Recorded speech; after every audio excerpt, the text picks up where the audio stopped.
What is going on, everybody? What's happening? It's me, your boy Jay. Who else but me? And welcome to another episode of The Rose Show. Let me go ahead and just start off by saying it is cold as fuck right now. I don't like it. I don't like anything about it. So I'm happy to just have this here for a minute to have a little bit of a distraction because it's been colder than shit, especially if you've been in the entire Midwest area. There's a good chance you're doing the same thing I am and making sure all your sinks and your tubs and everything is dripping a little bit. Fucking sucks. I hate it. But it's neither here or there. It's my show, so I got to get it out. And this is the only portion of a rant I'm going to do today is how much I hate this weather. Me and V Sinizter, we had a great conversation. It's funny. He would say that he had a great conversation, but I don't agree at all. He really drops a lot of knowledge on everybody. So I'm going to go ahead and jump straight into it right here after a word from our sponsors. If you are an underground history buff, this is going to be the episode for you. So again, let's go ahead and hear from our sponsors and we're going to dive right into it. All right, everybody, it's time to stop and let you know about today's sponsor of the show, Crazy Martin's in Piqua, Ohio, one of my favorite places in the entire world to go to. Crazy Martin's has provided their customers with quality products for over 20 years, from ashtrays to water pipes and everything in between. Stop in, check out their selection, and of course, check out their pinball machines. With over 20 pins to choose from, there is something for everyone. Crazy since 1996. I don't just say this about every place. I love going to Crazy Martin's. I've always loved going to Crazy Martin's ever since I was of age to go to Crazy Martin's. It's one of my favorite places in the entire world. Me and my wife go there almost every Sunday to play pinball machines. It is one of the funnest spots in Ohio you could possibly find. It is in Piqua, Ohio. Check out their website at www.crazymartins.com.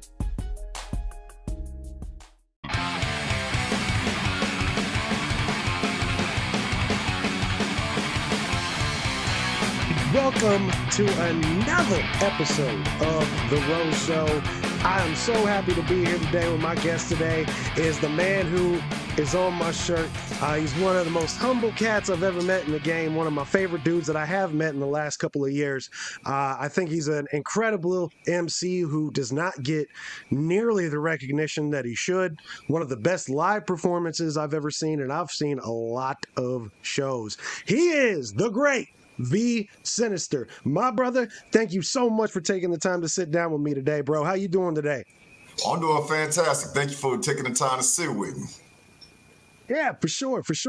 Well, today, basically what I want to do is I want to kind of get your history because you're kind of like a myth in the underground at this point. Everybody's heard of you. Doesn't matter who you are. If you're an underground musician, everyone's heard of you. But we don't really know the backstory, and I'm sure it's out there, but I would rather get it from the man himself. So why don't we go ahead and start at the beginning? What was kind of your upbringing and what kind of led you into your love for music? All right, upbringing. Born on the east side of Saginaw, lived there for roughly 5 to 6 years and moved to the south side of Saginaw. What got me into my love of music, first started out with my brother Mac the Jacker. He's well renowned too. More mainstream than probably what I like calling Babylon, aka the wicked shit, horrorcore, and what have you. Mac the Jacker got me into music because I seen what he was up there doing. He was making waves and he was getting known around town and wanted to do exactly what he was up there doing. So I tried my hand at it. At first, it was me and my homeboy, Dan. I don't know if a lot of people familiar with my old hype man, Dan-tastic, Fantastic Mac, but we go way, way, way back. Me and him were on his porch one day, and hopefully some people familiar with Criss Cross, maybe not, but Criss Cross was a duo from way back in the 90s.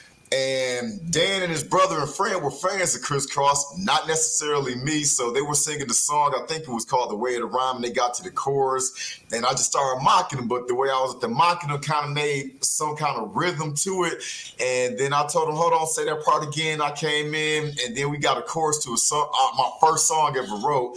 And we just went on from there. Then Dan went to high school across town. I went to Saginaw High.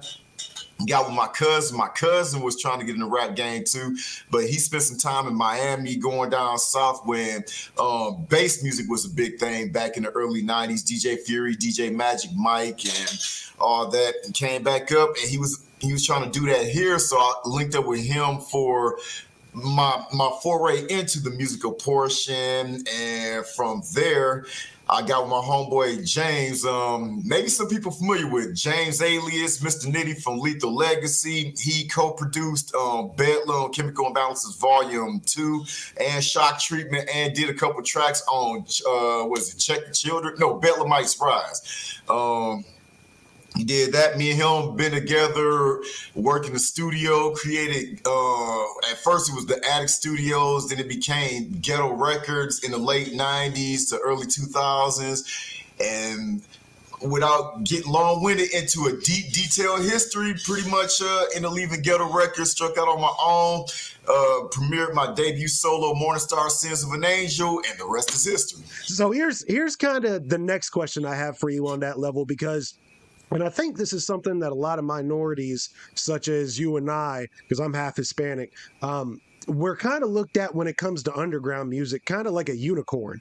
Yeah, at least we used to a lot more before then, because it's like, if you have some kind of dark pigmentation to your skin, people are like, oh, really? You listen to that? And it's strange because it's like, yeah, I'm still a human being, even though that, you know, I'm a little bit darker than the average white person. Yeah, of course I still listen to it, but it's weird. Does that make sense? You understand what I'm saying? Like, it's kind of, we're looked at, you know, and I don't get it. And I'm not trying to say there's any kind of racism behind it, but it seems like underground rap kind of is looked at more towards, you know, of the Caucasian variety. And when you, like I said, when you're a minority, it's kind of like, wow, really? You listen to that?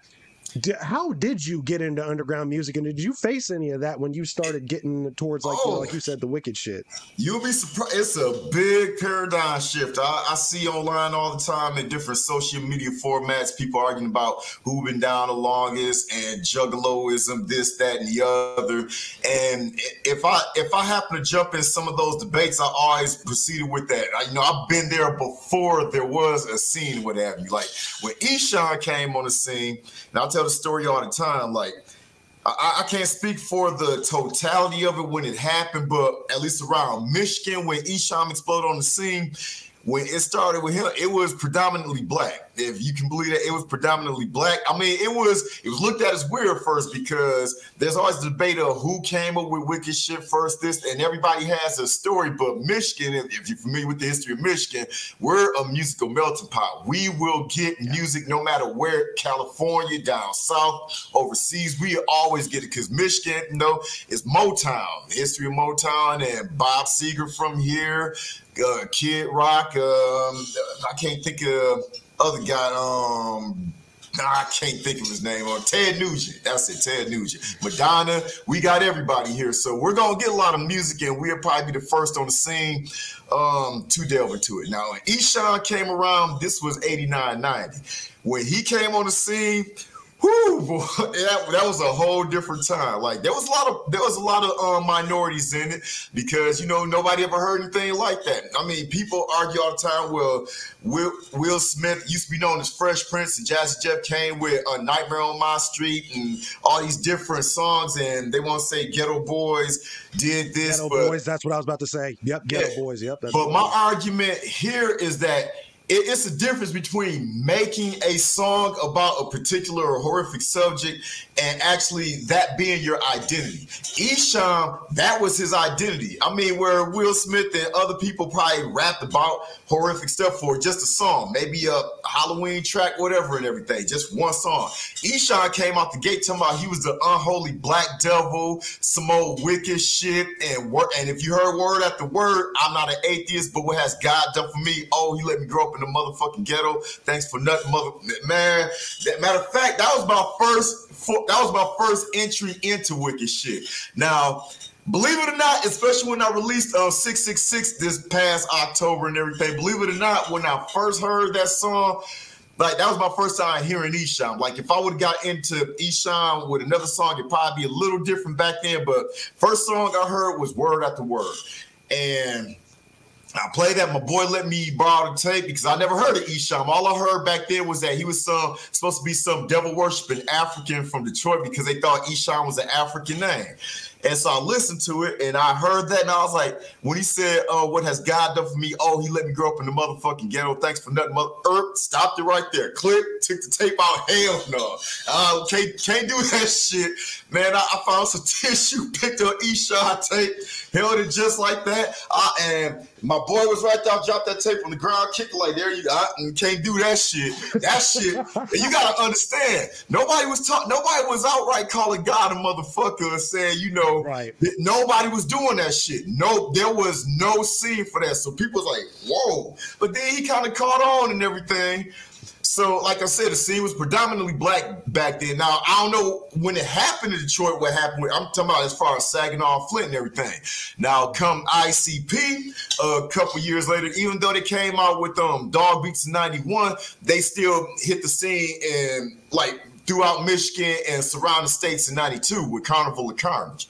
And when they hit the scene, it was predominantly black and Mexican. The reason being, I say this all the time, is because what they was talking about was a lot of gang-related stuff. Like if you look on Beverly Hills, you'll see the pitchfork pitchfork. I'm not gonna throw it down or whatever, but you seen it on the cover. You seen Ringmaster with the forks up, forks down, and they was talking a lot of gangbanging stuff. So the audience, and I'm not being stereotypical. Like I said, this was different way back in the day. Yeah, a lot of audience back then was predominantly Mexican for ICP, predominantly black for Esham. But as time went on, and the subject started getting a little more wild and extreme and everything, the paradigm shift happened and a lot more white people came in. And then, like when ICP came on the scene nationally in 1996, 97, I remember when I was in the military, I remember when Kurt Loder did it MTV News, and they was talking about ICP, two white guys from Detroit.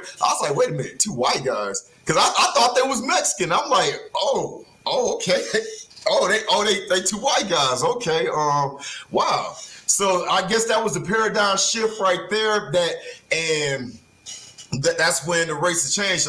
I'm not gonna say Esham audience like drop no black people or anything like that. There's still some black people listen to him. Like I remember, I think it was probably last year when Esham was on Rock the Bells, and I was sharing a link from that when he was sharing that he was going to host Rock the Bells and everything. A lot of his old school fans like, hey, that's what's up and blah, blah, blah. Oh, Esham back in the day and everything. These are people now who are probably doctors, reporters, lawyers, or whatever and everything. Much older, like people I went to high school with or who were my peers way back when still rock with Esham, but they just familiar with the older Esham before, he got deeper and dark and then went into Juggalo territory and all that. So as far as the audience, when I got into the wicked shit, it didn't feel real strange at all, because by then, like when I got into wicked shit performing, this was probably 2000, I want to say 99, 2000, when I did my solo debut, 2002. I mean, it was already over 10 years removed by then, so everybody got used to Esham, Twisted, ICP, and other offshoots like State of Psychosis and other different Insane Poetry, Brother Lynch Hung, South Park Psycho, Gangsta Nip, Gangsta Pat, Lil Tech, all that. So people was already used to it by then. Like when I went to the military in 1995 and went down to Fort Riley, Kansas in 96, I didn't think there was a scene for wicked shit. This was before ICP exploded. But when I got into a cypher, it was at California Training Center, NTC. That's where I learned that, wicked shit is here, there, and everything. So I ran into this group called Children of the Corn and everything. And it was up there spitting about wicked shit, but it was something similar to what 3 6 Mafia was doing. And I didn't know that much about 3 6 Mafia until somebody put me on about 3 6 Mafia. And I was like, okay, 3 6 Mafia, listen to it. That's when the devil shit and everything. And I was like, okay, all right. And somebody also put me on Simkin Heights. Like somebody from Texas put me on the Simkin Silken Heights. I'm from Michigan, but I got put on Silken Heights from somebody in Texas because they listened to it. They said they love Master's voice and Cap One, and they like what they was talking about. I'm like, okay, all right. So he put me on Silken Heights. I put him on Esham because even when ICP exploded, and that's what's mind-blowing to me too, was when I was in Kansas, the middle where Tech Nine from. This was before Tech Nine became as big as he is now. I was in Kansas, and during Halloween, or I think it was a Halloween party, I seen some people painted up like Juggalos and everything. I'm like, oh, y'all Juggalos going as Juggalos and everything. So me, I'm always going to be like, hey, where Esham at? Y'all got anybody going as Esham? And surprisingly, in Kansas, some people knew about Esham. I was like, oh, ICP, I understood. You know, MTV blew it all up with the Great Malenko, but when they was talking about Esham, I'm like, oh, you know about Esham? And then that's when Esham got his thing with Overcore, TVT Records, and he blew up with Male Dominance and now it's out Wicked Worldwide, and then continue from there. So, and I just want to be clear about one thing real fast, because, and I'm sure you agree with this, I'm in no way, shape, or form trying to even imply that we're treated differently because we are a little bit darker, but I mean, in a negative way, you know, it's always been the other. But to your point, where I live in Dayton, Ohio, which is about 3.5 hours south of you, all we didn't know about Esham. Our first experience was ICP because they were the first ones to really blow up. Yeah. So I'm glad that you brought that up, because where it seems like for you, it was just natural in the beginning. Yeah. For people like us down here in Ohio, it wasn't. You know, the only thing we had access to were the CD shops. I know that sounds like a foreign thing at this point, a CD shop, right? Anybody listening, hey, I still rock with CDs, but continue. Yeah, for sure. But that's all we had was the access to whatever was in the CD shop at the time. So it just seemed like, especially in our area, predominantly, you know, all white. And I'm not saying that's positive or negative in any way, shape, or form. It's just the way that it was. Yeah. But it's strange, going back to what you said at the beginning, Detroit seems, and I think Violent J's even talked about this in his audiobook, Detroit seems like the spot for gimmicks. You know, even a band like Kiss was never from Detroit, but they made Detroit their hometown, you know, with Detroit Rock City and all that. That is the spot, you know, for, like you said, the wicked shit, gimmicks, people that, you know, add a little bit of flair to what they do almost. Oh, yeah. So I don't think that it could have been born anywhere but that area, because that's, you know, the place that accepted it the most. But how exactly did you get your start into that? Because obviously you kicked down the door and found your way into the wicked shit. All right. Well, starting from getting into it, period, I got to give a shout out to my cousin. He goes by Captain Kid or the Highlander or DLB, whatever he's going by right now. My cousin Shine, he got me started in the wicked shit. Now, I'm pretty sure I'll be amiss not mentioning a few other people, because surprisingly, some people I wouldn't even think way back in the day were rocking me like that still follow what I do. So I gotta say Sebastian, Quentin, Brian, and they at least told me about it, but Sean was the one that got me into it. Like what happened with Sean, me and him used to spend the summers at our other cousin house, Greg, in Bay City. And we'd be there chilling, and like I said, I was adamant against Esham. All I knew was devil worshiping African rapper from Detroit. I'm like, I can't even rock, I can't mess with that. But he was a huge fan of Esham. So what happened in Bay City was one morning, I remember a Saturday morning, he was playing, you familiar with the Thunder Force series from Sega Genesis, Thunder Force 2, 3, 4, Lightning Force? Yeah, he was playing Thunder Force 4, Lightning Force. One morning, and he was up there playing Esham. I was asleep on the couch, just waking up Saturday morning, and I woke up to not word after word, but if this ain't hell. I woke up to this. If this ain't hell, are you woke up? Are you sleeping? The devil's groove is slow, and now I'm like, what the hell is this playing? And I'm just like, oh, okay, I like the way that sound. Now, the rap that I was real big into back then was Public Enemy. Things like Public Enemy, Cypress Hill, Big Daddy Kane, and everything like that. But I was more like politically conscious back then. But when Esham played If This Ain't Hell, he was up there saying some stuff like Chuck D would say, but with a more wicked leaning stance. And I'm like, okay, I'm listening to it, and I like everything he was saying. I'm like, okay, I agree with it, and I'm bobbing my head and everything. So I got up, like, hey, Sean, what's this playing right here? What's this song? He said, if this ain't Hell, Esham. I'm like, I'm listening to it. I like the beat, too. I'm like, okay.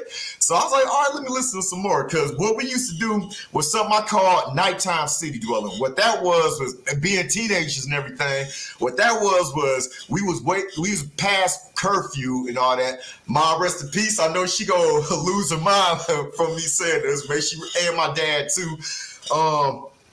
We be out 10, 11 that night walking through our Saginaw, walking through our Bay City, just trying to get in stuff, trying to find females to chill with, have people buy us alcohol from the store. This was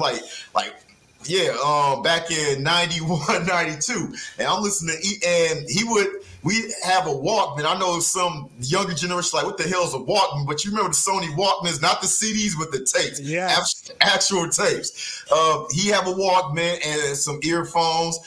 We put the tape in, and he'd make a mixtape of it and get various songs from Esham's Kill the Fetus, Judgment Day, and all that. So I'm listening to If This Ain't Hell Again, and then listen to 666, Helter Skelter, and then when I got the 666, I'm like, oh, okay, I like this, and okay, it was feeding some burgeoning energy, dark energy, if you will, that I felt, and it tapped into it. I'm like, I like this. So I was like, hey, you got some more Esham and everything. Then that's when he told me about ICP too. I'm like, oh, okay, ICP. And he was like, yeah, these dudes mess with Esham and everything.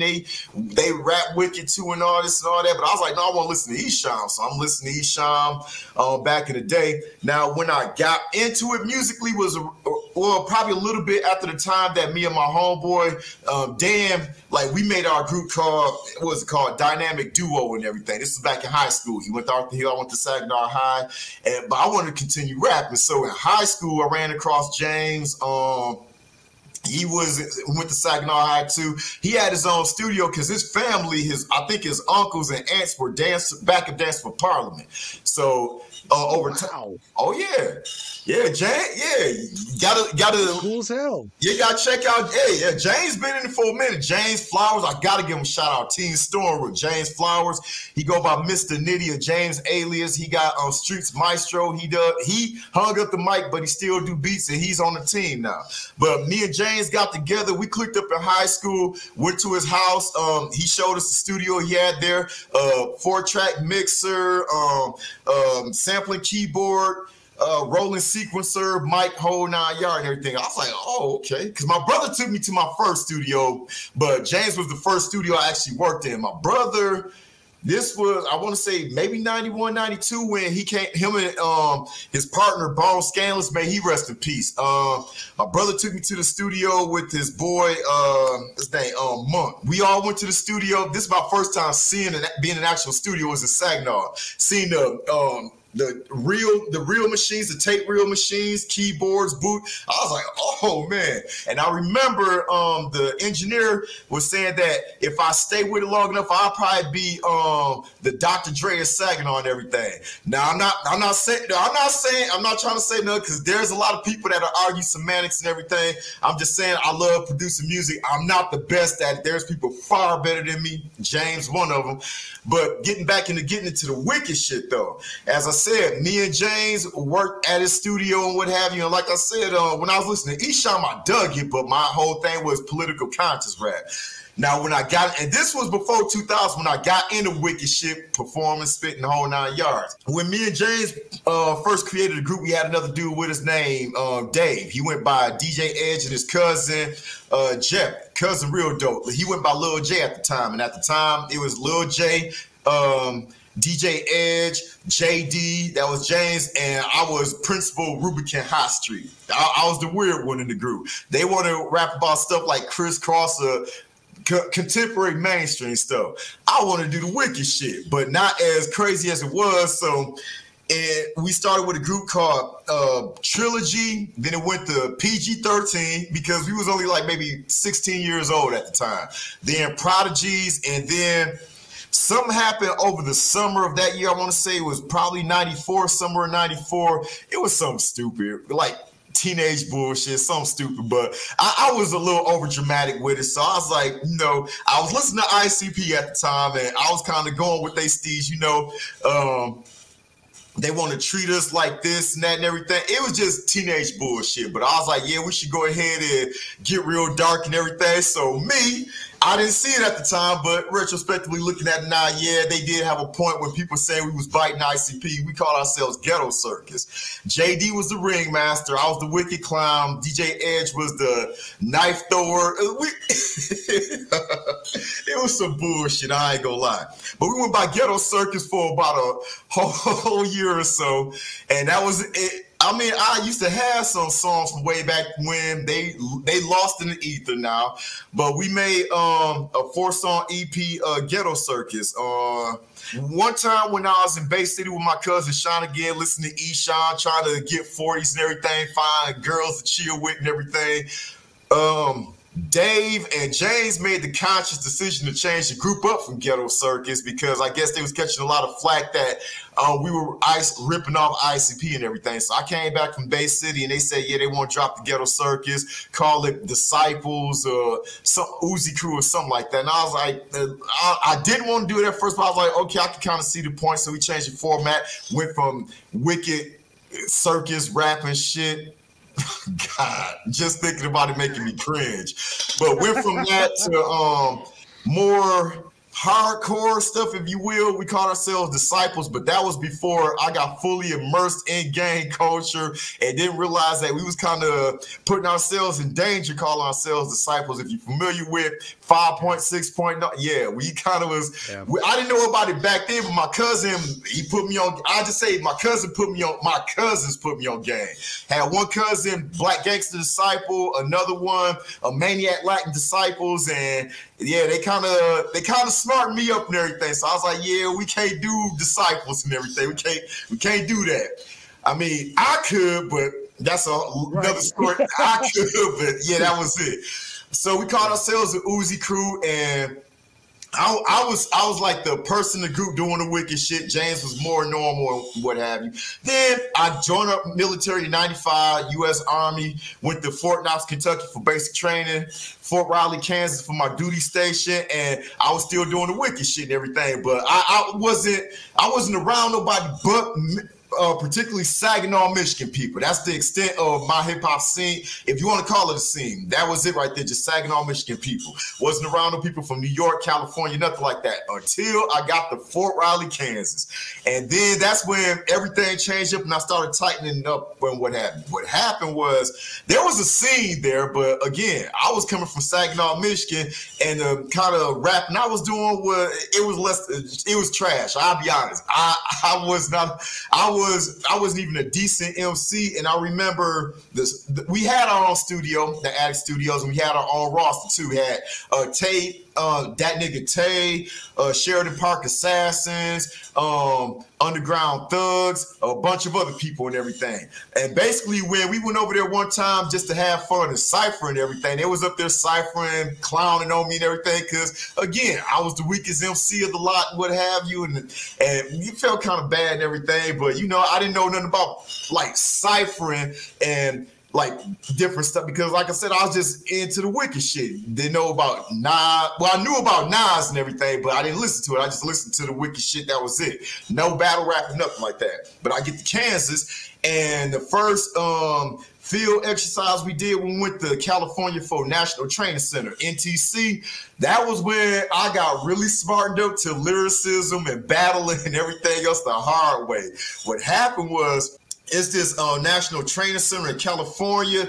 It's like its own city. It's a military city where people sleep in row houses, if you will, on the ground in tents and everything. Or if you out in the field training for like 25 days, whatever, because you have a rotation. It's constantly ongoing. You have people coming in from different installations across the U.S. and they be out in the desert for 25 days training and then come back in process, out process, whole 9 yards. Well, while we was in the in processing phase, and this is where they had like a place you go to, like, I don't want to say it's a bar, but a place you go to get drinks, not alcohol, but like soda drinks, whatever and everything, arcades. This this was what it was back then before cell phones were what they were. So I'm walking along and everything. Me and my homeboy, Jamie Loftus, he was in the Army too. We're walking along and then see a whole group of people, like a bunch of maybe 50 people in front of this place and everything. And they stand around these two people rapping and everything. That's my first time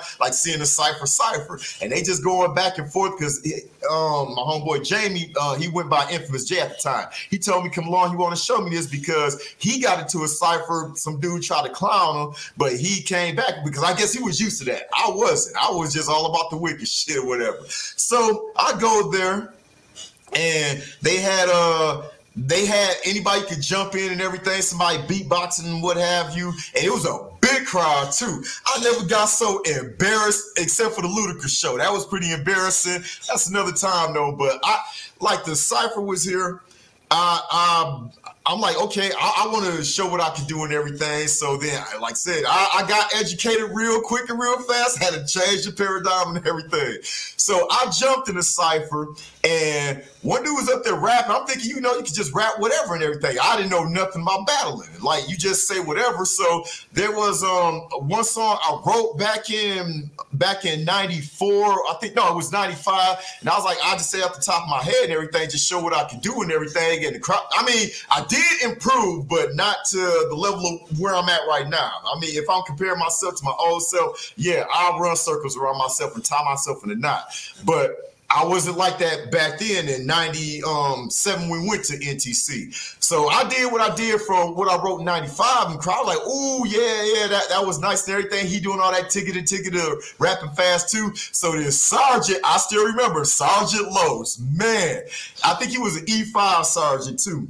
He got into the cipher and he started going up top, just start shredding me apart. He talking about my wife being on his Jimmy and everything, because I was married at the time and everything, but oh man, he put the rope around my neck and yanked it. I was like, oh my God. Crowd was like, ooh. I was like, oh shit. And man, that was embarrassing. So I was like, okay. I was like, I had to change the format, what have you. So I'm thinking, okay, this is what they own and everything. So that's when I got into battle rapping and what have you. Started listening to Cannabis, Big Pun, DMX, Nas. Started listening to lyrics for lyrics. This was before Eminem dropped too. Yeah, matter of fact, this was when DMX and Cannabis was supposed to be slated to be the next big thing, next God MC. And ICP was doing their thing at the time. But I was like, I started kind of getting away from the wicked shit, not because I was ashamed of it, but because I'm like, man, if I get into another cipher, I can't get embarrassed like that again. So I'm dissecting all the albums, Cannabis, any battle rapper I could find. And it was kind of not like social media now where you can just go to YouTube or whatever, type it in, there you go. You had to actually dig for this stuff and everything. So I'm dissecting all that apart. I incorporate lyricism. I'm careful about what I'm saying, how to put words together. And like I said, this was before Eminem came along. So then we had another NTC engagement because they were every 2 years. The first one was in 97 February. Other one was February 1999. This time around, I was like, okay, I'm going to be ready this time and everything. But it was it was still ciphers and everything. And I was ready this time around. I remember it was another sergeant that was, they were buddies with the dude that ended up handing me my ass to me. They was buddies hanging out all the time. I guess they called themselves brothers and everything, but he was in my unit and he was up there trying to say, oh yeah, don't let him embarrass you this time and everything. And there was another guy from the South named Big Time. Because at that time in 99, we put a group together called Cheddar Getters, and it was a mixture of MCs from different coasts. Like, we should have did something with that. At the time, it would have been big. I was from the North, Big Time was from the South, Scramble the Nutty Professor was an East Coast cat, and Six the Holy Ghost was from the West Coast. But we was all lyricists though. Like, I was spitting lyricism from North and so on and so forth. We called ourselves Cheddar Getters, but I did battle Big Time, and basically, I mean, he was pretty decent, but he wasn't nothing like Los though. Los was just da-da-da-da-da. It was like Big Time was just slowly putting the words together. Like, he had to think it up first, but he was trying to think of what he wanted to say beforehand. But me and him was going back and forth and what have you. But yeah, Big Time ended up beating me and everything. So my homeboy from the unit that was buddies with Sergeant Los, He told me, yeah, you know, you got to practice and everything. You can't let big time beat you again. But he knew what I was going through and everything. I wasn't focused. Wife cheating on me, just, it was a mess. But all that going on was what helped foster the birth and creation of V Sinizter. I was hanging around a lot of rappers back then and everything in the military. You'll be surprised how many rappers are in the military. They dope as hell too. It was a Callahan, that was his name. Specialist Callahan. He went by Steez. I was standing in formation one day. Wife pissed me off. It was something she did, but I was just looking, you could see it on my face. I wasn't happy. Callahan walked by me and was like, what's going on, Billingsley? Yeah, why you looking so mad? Why you looking so sinister? And I was like, sinister? Ooh, okay, Sinizter. All right, so I was like, huh. Back then I went by John Doom, but I was like, I like Sinizter better, so I attached Sinizter to John Doom. JD Sinizter, and by years in 99, I went to jail, was about to do 2 to 7 years in prison in Leavenworth for some shit. I'm not gonna get into it, but it's all good now. That was many years ago, but was about to do 2 to 7 years in prison for some shit. I ended up leaving Fort Riley, left it in the rear view, left a whole lot of my shit back there because man, I was at the bottom of my life and everything. Got back to Saginaw, Michigan. I was going by JD Sinizter, the Wicked Maestro and everything, but then I shortened it. And then I thought about, I remember Sid, you know, Sid Vicious, Sex Pistols, right? Yeah, I'm thinking Sid Vicious, so instead of his long name, I just went by Vinny Sinizter. That's what it originally was my first name and Sinizter, like Sid Vicious, Vinny Sinizter and everything. So when I got back to Saginaw after I got out of active duty before going into the reserves, I got around my homeboy James again. This time they had Ghetto Records. They had a full iron roster. And what was going on was, even though I was up there going through what I was going through at the time of the creation, I was functioning as vice president of Ghetto Records, even when I was in the military. What I tried to do was bring Ghetto Records to where I was at and everything, and I had my own roster down there. I had Lords of Chaos, Union Cartel, Scramble the Nutty Professor, and my homeboy Brian Lucky Luciano. He and his other homeboy Eslo went by Rising Profits, but I don't know if they still together or not. That was over 20 years ago, but that was my roster back then. I was trying to find somewhere to get these people to come and record in Saginaw, Michigan. I returned back to Saginaw, short my name from John Doom Sinizter to just Vinny Sinizter. Got seen this label full of artists, Cobain Boys, Ghetto Devil. He went by Macadocia then, Big Lee, Young Guns. But when we had that roster, there was only 2 wicked shit artists on there. That was Vinny Sinizter and that was Ghetto Devil and everything. I remember one day, it was toward the end of 99, there was just the head engineer, the head of the label, Ray, opened up the studio door. James went up there, and they was just up there mixing music. So people was just stopping up there, just seeing what was going on. Next, you know, the whole roster came in. It was just like a big get together and party and everything. People bringing drinks up there, smoking outside. They in cipher spitting, just some impromptu get together. Now Ghetto Devil, me and him was up there talking. I was like, man, we the only 2 wicked shit artists on here, because I was still going wicked shit, but this time I improved greatly. I was up there spitting lyrics and what have you. And I remember one in particular, my homeboy, if you go listen to Lethal Legacy, you can find it online and everything. You can find anything online, but Lethal Legacy, he was part of the group. He went by Take Quick to Blast in it. And he clowned me in the original cypher way back when I told him I wasn't about that. He clowned me, and they was all clowning me, saying I was the weakest on the label. But then the label changed and everything, and we did this song. We just did an impromptu song. It was Tay, Quick to Blast, and James, me, and another guy, Rampage. Tay, I know Flip used to be called the Freestyle King, and this was before Flip in 2000, and he blew up from Texas, part of the Screwed Up Clique and everything, when he was called the Freestyle King. Tay, to his credit, I will give him this. He can freestyle. All he did was freestyle off the top. If we went in the studio recording anything, everything, I never seen him rarely with a sheet of paper in his hand. Everything was always off the top. Sometimes it didn't make sense, sometimes it did. But back in 94 when we recorded, I don't even remember the name of the song. We just called it The Family. And I remember his opening line, because we used the Zapp and Roger beat, more bounce to the ounce, slowed it down along with, who didn't use that sample? So we did a song. I remember his opening line. Now here comes the family with no name coming out the studio into your brain with that nigga, T-A-nigga-E, rhyming on the mic with J-A-M-E-S. Like, he just came off the top, just talking about everybody in the studio, and I'm like, damn, okay, so I'm trying to write on the spot and everything. Then James went next, nigga, can you feel me?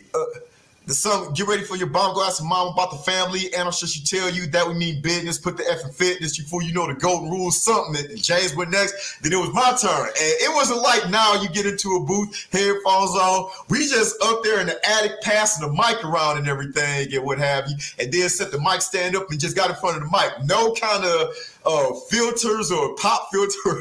Oh shit. This was man, this shit was crazy, but it worked though. We made it work. And then it was my turn. And I remember back then, before I went by Rubicon, was V-Dog. V-Dog in the house, bringing the funky feel, about to show these niggas in Saginaw that I'm real, bring it 1, bring it 2, go and bring it 3 in. It was some bullshit. I ain't gonna lie. It was nothing to write home about. It was some bullshit. And then, I love your honesty, bro. Hey, I'm gonna keep it 100. It wasn't nothing to write home about and what have you. Then T-Ag went. And they made a big deal about T-Ag and everything, so much so that when the engineer was recording us, he probably break the beat in the middle here and there and everything, but he was up there putting some extra stank on T-Ag. He put like a delay effect on certain parts and break the beat here and chop up the beat, scratch. I'm like, damn, he doing all that for him. And like I said, we was good and everything. We probably outshine ourselves down and everything, but again, I was the weakest in the studio. We did that song. Years later, we did another song. This time, we're in the booth, headphones, packed, whole 9 yards, more professional and everything. And this was when I came back, got smartened up in Kansas, got thrashed in the cypher, and came back. I was like, I'm not going to get thrashed again. So this time when I came back from the military, same order too. Tay went first, James, then me, then Rampage into the song. Now this time around, years earlier, 94, Tay clowning me high, you the weakest one, you sorriest MC here and everything. But then this time when I performed, he was like, how did you go away for so many years and come back? Well, you went away the sorriest MC on the label and everything, and now you come back so cold in the mug. And I just looked at him like shit, because I got my ass handed to me in the cypher. I was like, that shit ain't never happening again and what happened. So came back, we did Lethal Legacy, and this leading up to V Sinizter. Everything's a leak and a change. So we did Ghetto Records for a couple years and what have you. And then this was when I used to work at Saginaw Fashion Square Mall up at Arcade Aladdin's. Bedlam came along.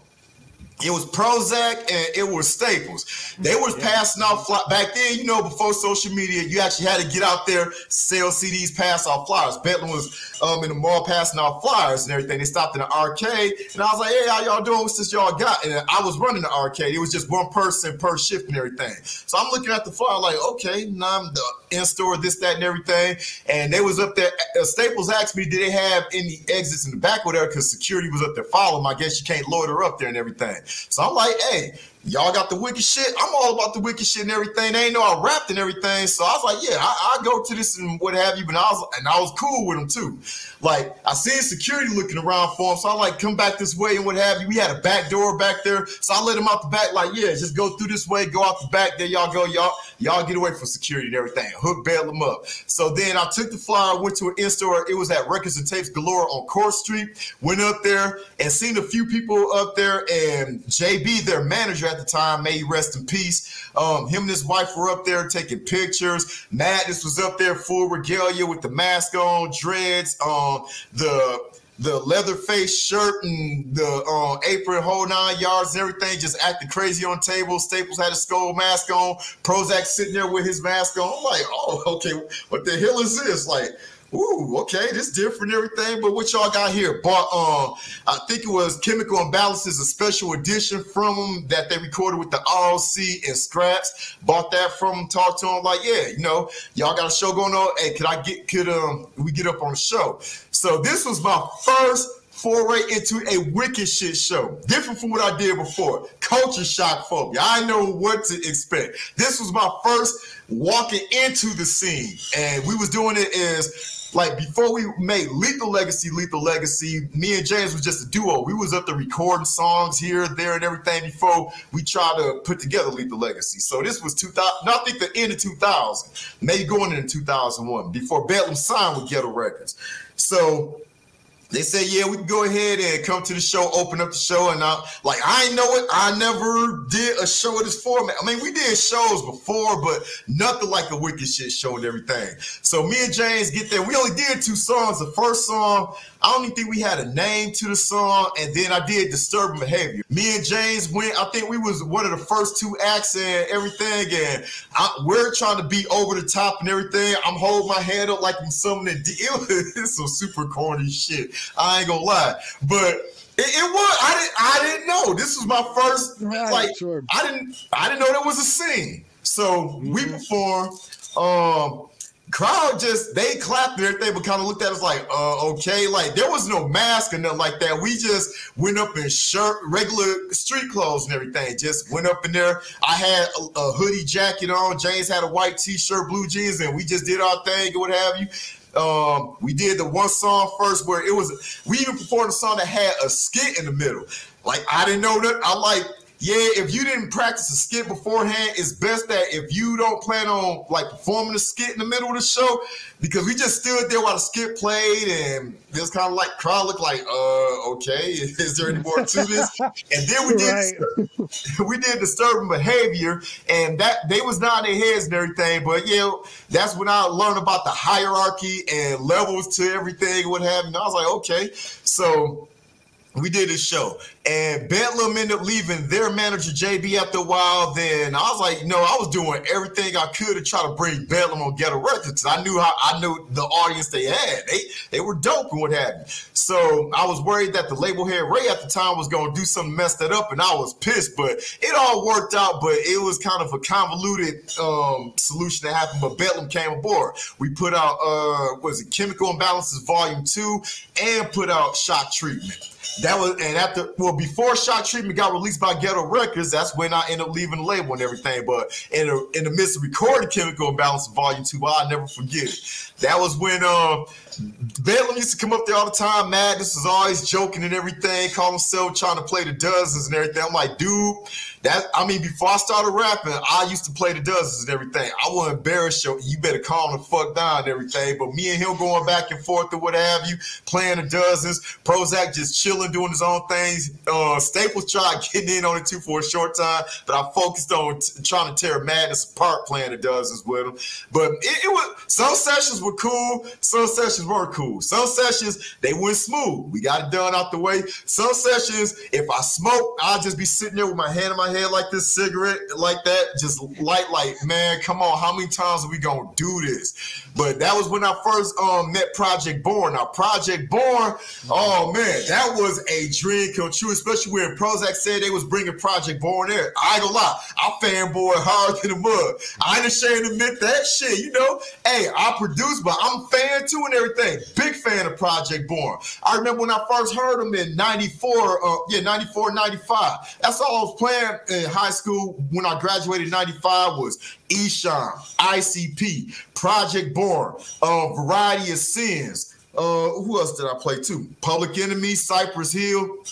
But by then, I was deep in the wicked shit. I was up there listening to Project Born one day, and I used to be in the parking lot too back in 95, and they had you remember Graveyard, right? The opening Graveyard when that crowd was doing all that and everything. So I had the tape playing. That track is that actually was one of the first ICP songs I ever heard, and was one of the ones that pulled me in. And the way that starts off, that is one of the dopest and most underrated underground tracks of all time. Take to the motherfucking top, project, and then it just starts spitting, it's like, it is so dope, so dope. Oh man, you ain't lying. And what I used to do when people would be walking by my car, I'd be sitting in the parking lot at a store or whatever, I wait till they walk by, and I had a car playing real loud, and just that part, the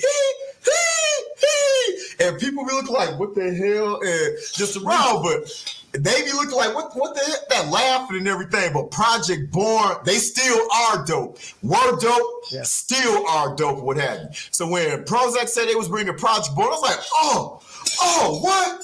You bring a oh my God. And the best part for me was the track that they did for Chemical Imbalance Volume 2. I produced that track, The Resurrection. I was like, man, okay, that'll do. I get to meet, I met all three of them too. Pope, Half Pint, and Frank Nitty and everything. We all family now. But like I said, this was over 20 years ago though. First met them, they real cool. Frank Nitty, he was up there, he recorded and got his part done, one take and everything. And I was like, thank you very much for not doing the parts over and over. He said, when you paying for studio time and everything, you learn how to get it done in one take.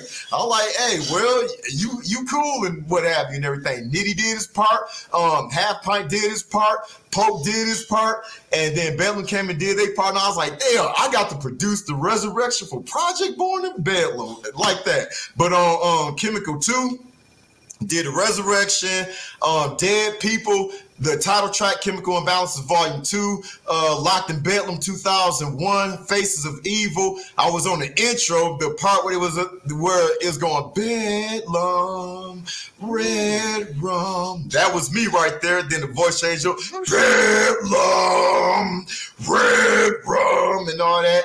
And then I was also on the news skit at the end too, and did the chorus for the 7 Horsemen on the track too.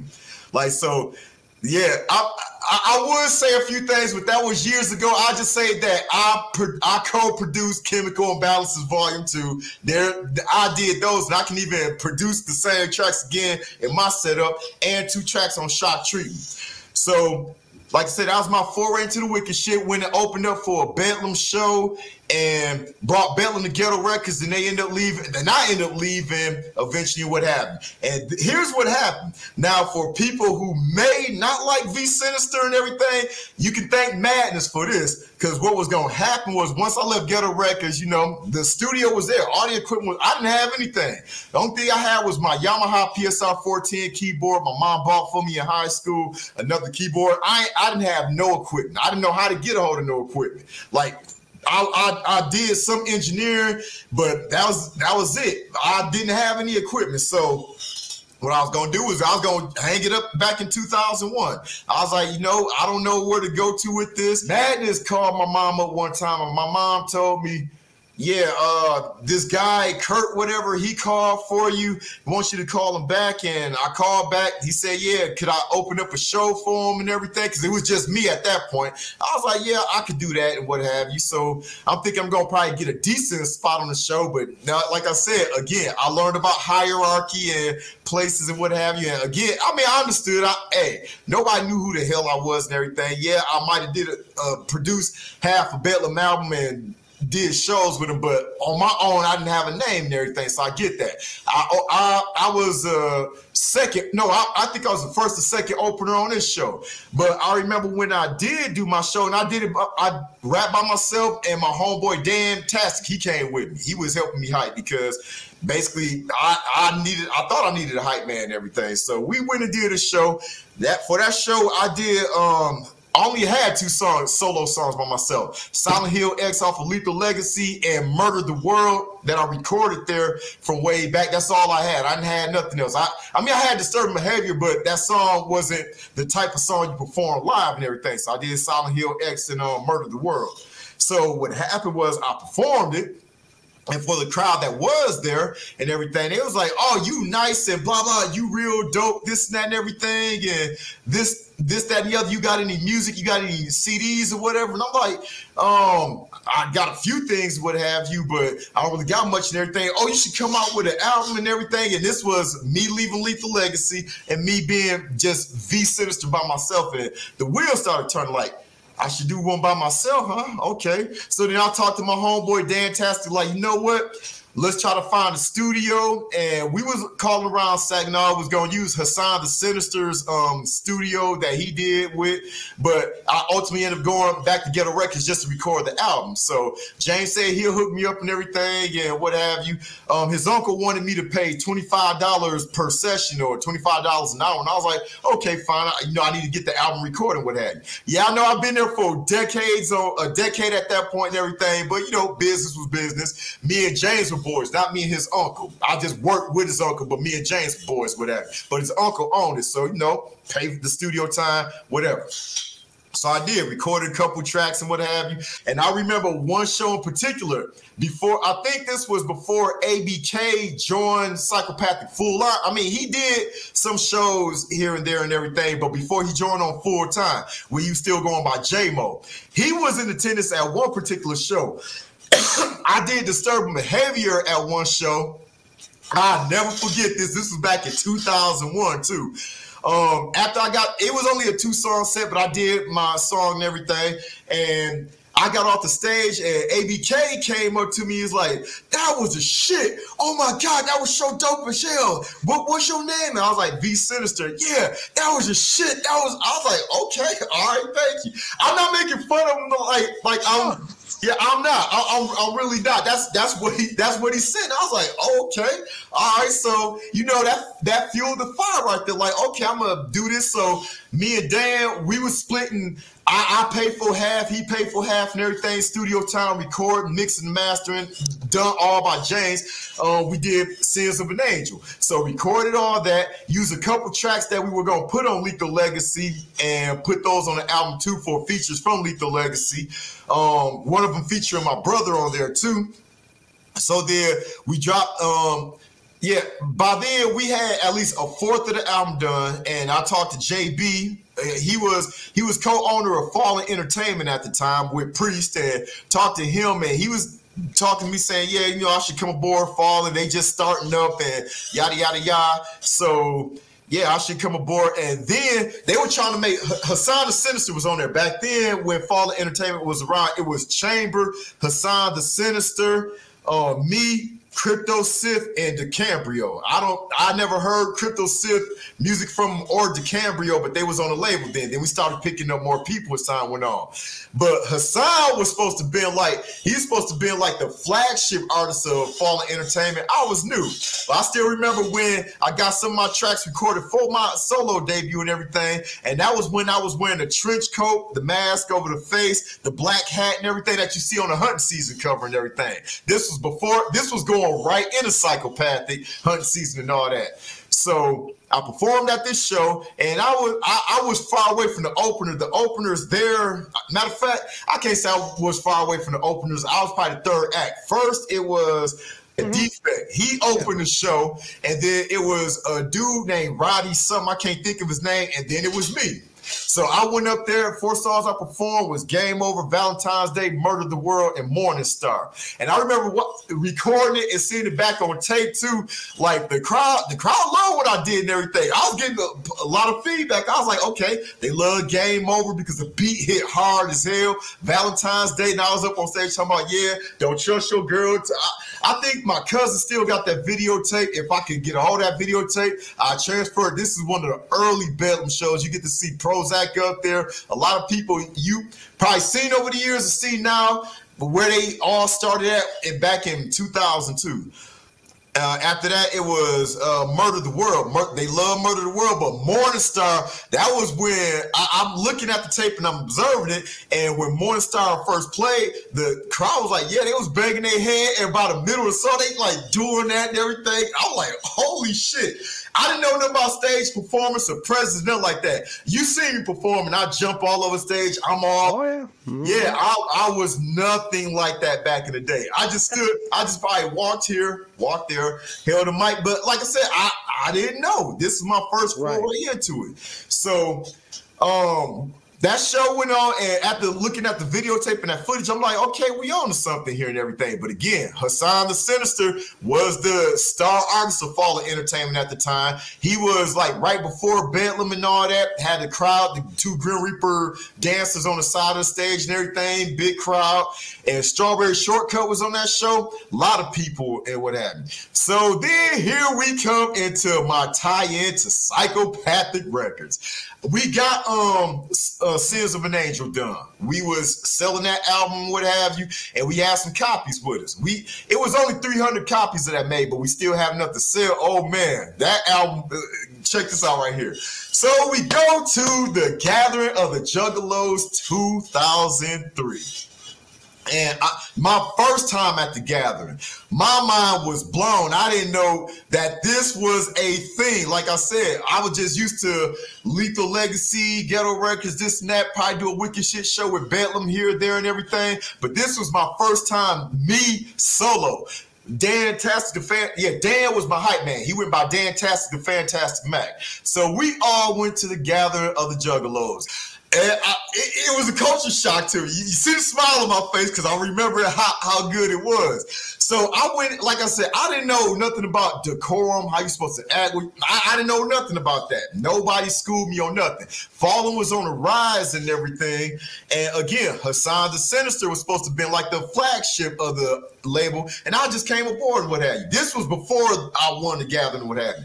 So I'm walking around the gathering. I got the mask on my face, the trench coat, whole 9 yards, and I'm getting people coming up to me wanting autographs. And I'm like, damn, Dave, I didn't think that we really, shit, we just came out with Sins of an Angel. So I'm thinking, okay, fine, all right. Sign the autograph and everything and what have you. And I'm like, sold some CDs. And then honestly, I hope Juggalos don't get offended by this or take offense to it. Like, this was a long time ago. The mindset changed and everything, a whole different space. But when I first went to the I just went for the MC contest. I didn't know nothing about Juggalos, nothing like that. I just know they said they was going to have an MC contest. I was like, shit, I want to do the MC contest. And my girlfriend at the time, we lived in I think 2-bedroom house and everything on Owen and Saginaw.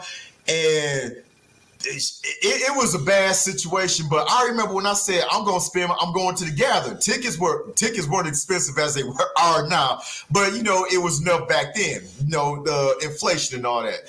So I told her I'm going to the gathering. What have you? We got into an argument. Oh, how you gonna go to this? And we got bills, this, that, and everything. I looked you dead in the face. Told you I'm going to the gathering. I'm going to win, and I'm not changing nothing. I'm not reimagining or just changing any events back then to make it sound better, sound juicy. This is exactly the mindset I had. Anybody from back then, if you asked them separately without me being in the room, you asked them exactly what I was up there saying up until that day, they'd tell you the same thing too. I told her, I'm going to the gathering to win the MC contest. I'm going there to win. I don't care who, what, when. I'm going there to win. And I told her that. I told my homeboy Dan that. Steve. So Steve was up there telling me, yeah, Bedlam got a good chance to win and everything, but he was still positive. Like, despite what I said, I'm going there to win. He was like, yeah, but he was trying to tell me, no, Bedlam, no, they got an audience. But I'm like, I don't care. I'm going there to win the gathering. That's all I kept saying. I'm going to the gathering to win. I'm going to the gathering to win. So the time comes, go to the gathering. Culture shock again. All these people painted faces, this, that, and the other and everything. But I'm like, despite, tatas being out here and yeah, females here, there, and everything, my mind was focused on one thing. Win the gathering. So how do you win a war? You got to go check out the competition, check out the scene. You got to check out the rules, how everything going down. You got to get intel on what you're trying to participate in, so you know exactly how to act accordingly. So the contest went on, and I'm looking at everybody go up. I'm like, I want to go first, but I want to see my competition first, see who I'm going up against, this scene and everything. So I was like, I'll go the next day. I'm not going to go today and what have you. So I think it was Friday. Friday, went to the MC contest, seen everybody go up there. And by the end of it, it was some dude, I think from Dayton, Ohio. I think it might be Dayton. He was a big fan of Prozac and everything. He shouted out Bedlam, this, that, and everything. But he got a good response. Judges loved him and everything. That was the only one I remember from Friday or what have you. And I got a good idea. Okay, all right, this is how they perform. Cordless mics, this, that, and the other stages right here. So then I'm like, okay, let me check out, some of the night performances. ICP, Twisted, so on and so forth. That night it was Zug Island and Twisted was closing out on Friday night and everything. So I was like, let me go ahead and check this out, see what Juggalos respond to and everything, how they perform. So that way, if I'm trying to win a deal with Psychopathic Records, I'm going to have to act like them. I got to see how they perform. I've never been to a Psychopathic show before that. I tried. I really did. Even back in the military, I tried, but no such luck. I tried. But this was my first time seeing Twisted perform and Zug Island, what have you. So I'm like, okay, so I'm watching Zug Island. Crowd was all loving everything. I'm like, I'm doing study. Wheels turn, all right. This, that, and everything. They do this, they do that. All right, I got that. So then Twisted went up. And I ain't gonna lie, shout out to Twisted the homies and everything. Shout out to them. Me jumping around on everything, that came from Twisted, what have you. Not so much biting and everything, but I got why they jumped and everything, why they incorporated what have you. So I'm watching Twisted. And I'm looking at him, I'm like, okay, crowd, people losing their mind, crowd loving it, yada, okay, all right. And they're jumping, they doing that right there and everything when they jumping up and down. And I'm like, okay, all right, crowd love that. They jumping up and down. They going across here, they going across there. They engaging the crowd. I'm like, okay, cool. After the show Friday night, it was some bullshit that happened there again. Like, I ended up sleeping outside of the venue instead of going back to the hotel we rented. It was some bullshit, like, May JB rest in peace, but it was some bullshit though. My homeboy Dan put me up on game and everything. I ran. What happened was I was the first one to the venue before they did them all outside and everything. It was a venue in Peoria, Illinois. We're waiting outside the doors and everything. Like when I first got there, it wasn't a crowd there at all. It was like maybe a few people here, a few people there. But I was like, you know what? I know what to do. I came here to get an MC contest perform. So I'm waiting by the front of the door and everything. I'm not the first in line, but I was probably maybe the fifth or so. But no, it wasn't even so much a line as it was a crowd around the door with a swarm behind us and everything. So over time, the crowd started getting thicker and thicker. People waiting for them to open the venue. Crowd getting thicker and thicker. What have you. But it was one dude, I don't even know this dude and everything, but if he see me and he remember me, shout out to him and everything because he looked out for me and everything. He was one of the first people in line. And as the crowd kept getting thicker, they was letting people in bit by bit, but he was there. He was like, no, where you at? Yeah, he was, yeah, come up here and everything, because he was here, standing here all day waiting and everything. Let him in too and what have you. So he pulled me to the front and everything, and when they let some more people in, he was like, yeah, come on in, because he was behind me and everything. Like the dude said, he was standing behind me the whole time, so he pulled me in. So I went in and what have you. Like I said, shout out to that dude, instead of getting lost in the crowd and everything, probably missing first parts of the MC contest. So I go in, and then JB and them are all there and what have you. And I asked, you know, what happened to y'all? Like, y'all left me down here. I'm sleeping on the sidewalk and everything. Other Juggalos were too, but I'm on the sidewalk in my trench coat and this, that, and everything. And he was like, oh, we was looking for you, da-da-da. You can ask them, we were looking for you. And so I'm looking at him like, okay. And then I look over at my boy Dan, and Dan was just looking down like, he's shaking his head like, no. And I was like, okay, I get it, but you know what? I'm here for one purpose. We can discuss this later and what have you. So I told him, look, I just need to get to the hotel, shower, change, get back here. I'm finna do the MC contest today. So they ran me back. I got shower quick, change, whole 9 yards, without you freshened up, got back to the venue. So then they started the MC contest. Bada boom, bada bing and everything. So few people was going, and I'm still watching what have you, and you had to stay in the line. And you back then, you had your music on CD and what have you. You either recorded it or you probably played it off an album you had. So Pickles was the manager back there. He came up to me, yeah, what track you playing? I remember, I think it was number 14. That should have been Morningstar. I think it was track 14, Morningstar, Sins of an Angel. Again, I didn't know about recording on the CD, having a song, none of that. I just said, here go the album, track number 14. So then me and Dan waiting backstage and everything. And I told him, Dan, you ready to do this? Are you ready to do this? Because we came here to win this contest, what have you. And back then, Dan was acting funny. I'm like, dude, you can't do this right now, man. This is the audition phase. We have to make it to the finals. You got to get it together and everything. We go through a ritual of psyching each other up. So we finally got our mind right and everything. So then who was the judges? It was Legs Diamond, John, and Fritz the Cat. Legs Diamond go ahead announces us from Saginaw, Michigan, V Sinizter, yada, yada, yada. So Dan goes out there first on Morningstar. That guitar plays, dun, dun, dun, dun, dun. And then I go out there. This is the beginning of another set. And I'm doing everything. I seen Twisted doing everything and trying to engage the crowd, get hands up and everything. Oh my God, that crowd was hype, jump, mosh pits. I'm like, oh, okay, all right. And then normally, I mean, you see me perform a couple times on Morningstar. I normally don't jump on Morningstar. It's always October game. But for Morningstar, I didn't know any better. Twisted did it. I'm going to do it. Rocked up motherfucker dead to this and everything, jumping up and down. That crowd jumping to and everything. And a mosh pit go. I'm like, damn, okay. All right. Here we go right here. And then toward the end of the song, bang your head and threw my hand up and everything, bitch. And then put the mic up and everything. I'm V Sinizter, Dantastic, Fantastic Mac. Thank y'all, yada, yada, yada. And all I know is when I walked off that stage, I heard Rich, Legs Diamond, and he was like,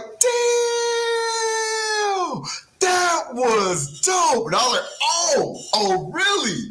And then Dan said he was saying some other stuff. Dan said that he said, that's V Sinizter and Dantastic. Y'all better watch out for them. They going to the finals and blah, blah, blah. I didn't hear that. All I remember, I will never forget. Damn, that was dope. I was like, okay, here we go. Game on. So then I'm walking backstage, and then the first interaction I remember was some dude coming up to me talking about game over. I'm thinking I got a song on Morningstar called Game Over. I'm thinking he talking about that.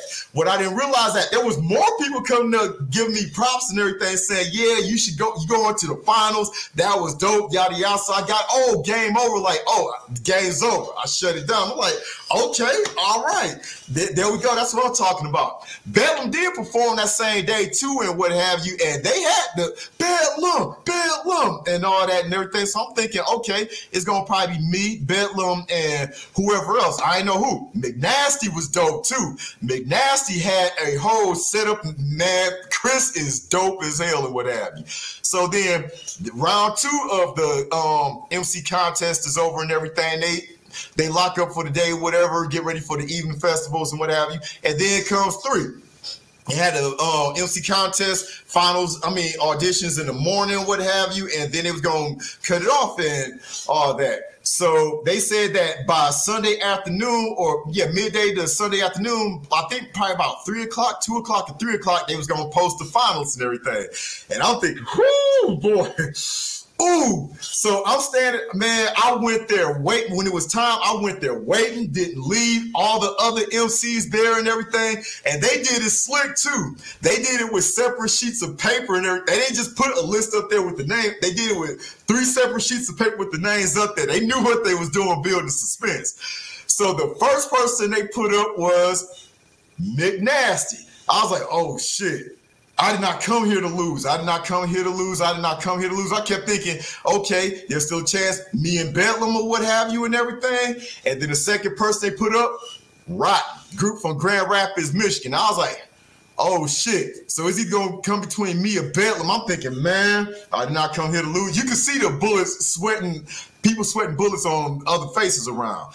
So I'm thinking, I did not come here to lose. I did not come here to lose. I did not come here to lose. They put that I had a picture of it too, lost a long time ago, but they put that third one up there, V Sinizter. I was like, finals. We made it to the finals. Instead of just jumping up and down, acting like I won, I realized all we did was made it to the finals. We ain't won yet. We got to get up there and get ready.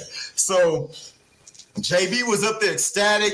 Dan was ecstatic. I was like, no, we can't celebrate yet and everything because we gotta make it. We gotta still do the finals and everything. So go ahead. JB and his wife was gonna get something to eat, and I told him, take Dan with you, make sure he eat because he was my hype man. I gotta make sure that he's good to go. So they went and got something to eat. They was walking toward the venue, and John Rich and Fritz were walking toward the venue too. And I'm puzzled. I'm thinking, okay, if anybody should have been up there, Bedlam should have been up there too. Like I said, I didn't know about backstage politics and all that until long after the fact. But I'm thinking Bedlam should have been up there too because Bedlam did have a crowd going and everything. I'm thinking Bedlam was a shoe-in, but they weren't up there. So I seen Fritz, John, and Rich walking toward the same restaurant that JB and Shannon and Dan was going to. So I called up, I asked Fritz, I asked him straight up front. I didn't even know him like that and everything. Fritz the homie now. Fritz long-time homie. He real cool now. But back then, I know Fritz, but I was like, I asked him, I got a question. I'm thankful for placing in the finals and everything. I really am. But I don't understand why didn't Bedlam get up there, because I'm watching the same show everybody else is, and Bedlam should have been in the finals. But he said, you know, it was the mask and everything, and they was trying to look for something different and new and what have you. It was a little more to it than that, and what I found out later. But what he told me, it was just they were trying to look for something new and yada yada and so on and so forth. So I was like, okay, you know what? That's the answer you give me. I'm not with Bedlam. I don't manage Bedlam or nothing like that. Hey, it is what it is. I'm in the finals. I'll worry about that right now. All right, we're in the finals. I'm trying to get my mind right. And there was another rapper who was in the contest too, named Anonymous. Now, Anonymous came along and everything. He was up there trying to talk and what have you, introduce himself. And he was like, he want to roll with our clique and everything. I was like, okay, cool. But, and see, like, I don't want Juggalos taking offense to this, but it's the way I operate and everything. Because I don't want to make it seem like I'm trying to jump on to somebody's coattails or whatever and use whatever heat somebody else is using to get over or whatever. So Anonymous had face paint on and everything. I guess he what you call a Juggalo rapper now and what have you. He was Anonymous is dope, but you know he had the face paint Juggalo and he performed with Juggalo face paint. So he was asking, could he roll with us and everything? I'm like, yeah, you can roll with us and everything, but you gotta take that face paint off, because basically, hey, if I'm in the finals, I'm not gonna have some people thinking I'm trying to pander to Juggalos and everything to win. If I win, I'm gonna win it off of what I do and everything. So, hey, any other time, hey, when you're on your own, wear the face paint. Go right ahead, knock yourself out. But you rolling with us and everything, you gotta take the face paint off. Like I said, so it don't seem like we're pandering and we're only using Juggalos for audience or whatever and everything. So he said, no problem, everything. He took the face paint off and was rolling with us. And he was up there helping us sell CDs too. Man, we was moving so many CDs. We give him 10 CDs. He come back with $100 of. So I was like, man, okay. He's selling CDs. We all selling. We moving a whole lot of CDs then. So finals come. Oh man, the finals come and everything, and there was no kind of format or organization to it or what have you. It was just like people would go up and what have you. So the first, McNasty was the first to go up. He did his song from the audition and everything with the two ninjas on there doing the skit and everything. He freestyle in between the break and what have you, and then go back to the song. McNasty, the creative, dope individual and what have you. And I still remember this too. Rotten, before we did the finals, Rotten asked me what song I was going to perform with her, because they peeped that I did my metal rap song and everything and got a good response. They did more of a hip hop song and what have you. And I peeped what they was trying to do. And I was like, man, come on. That is obvious what y'all doing. Y'all ain't slick. They trying to see what I'm going to perform so they can either match that or do what I did at the auditions and everything. So I tried to throw a curveball. I was like, yeah, I did Morning Star for the auditions, but I told him I was going to do another song, maybe Game Over or Disturbing Behavior. Oh, no, I was going to do Morning Star. Man, you don't try to fix what ain't broken. Morning Star got the crowd.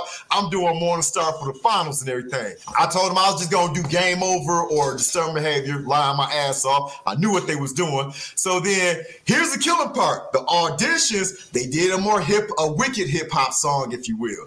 The finals, though, oh no, they came with a metal rap too, with the guitars and everything, rapping over the guitar. I knew that. I know that's exactly what they did. I was like, okay, I got y'all. They was the second to go up in the finals. And then it was my time to go up there and everything. I did Morning Star again. This old man, Dan was feeling some kind of way during the auditions, but man, when it was time, man, Dan turned into somebody else. I'm like, this dude Jekyll and Hyde, like, damn, he's somebody different. Had his shirt open, had a Dragon Ball Z shirt open, and he was like, yeah, you ready to do it? Punching me in my chest, like, calm down, yeah, but shit, man. You know, damn. But yeah, we backstage hyping each other up. We ready to do this. We got up on stage, big stage.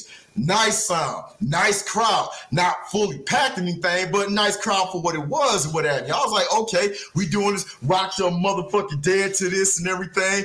And Dan was on one side of the stage controlling the crowd. I was on the other. We swapped. Anonymous was running back and forth, throwing CDs out to the crowd and everything. Mosh pits in the crowd. I'm like, oh, hell yeah, okay, so here we go. So then we got done, and I'm thinking, you know, it's going to be some formal thing. Judges go out there, talk about who they like, who they didn't like, and whatever, and let the crowd pick.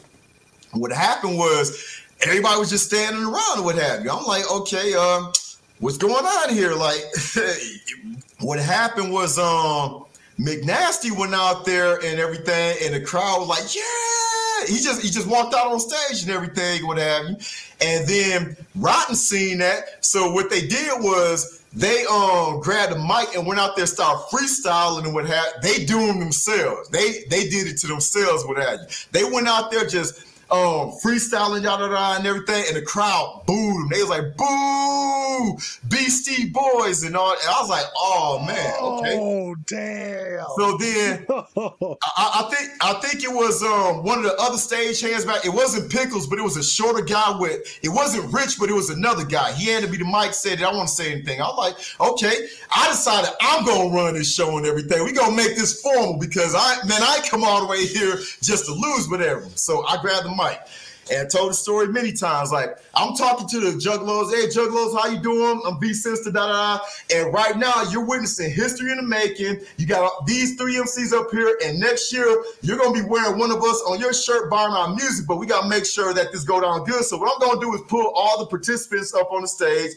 and I'm place my hand over them, and whoever you cheer for the loudest, whoever you get behind the most is going to be the MC going on Psychopathic Records and what have you. So I'm doing that and everything. So the first person I call out McNasty. McNasty come on stage. I was like, well, what about McNasty?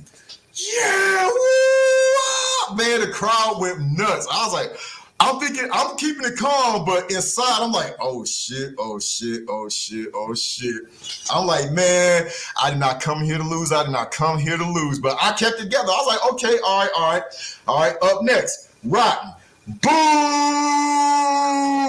Beastie Boys. And I was like, oh shit, okay. Well, we know it's just between me and McNasty now. So I was about to go to myself, but then Chris wanted the mic and everything, so I gave it to him, and he was like, how about my homeboy V Sinizter? Yeah, woo! Sinizter.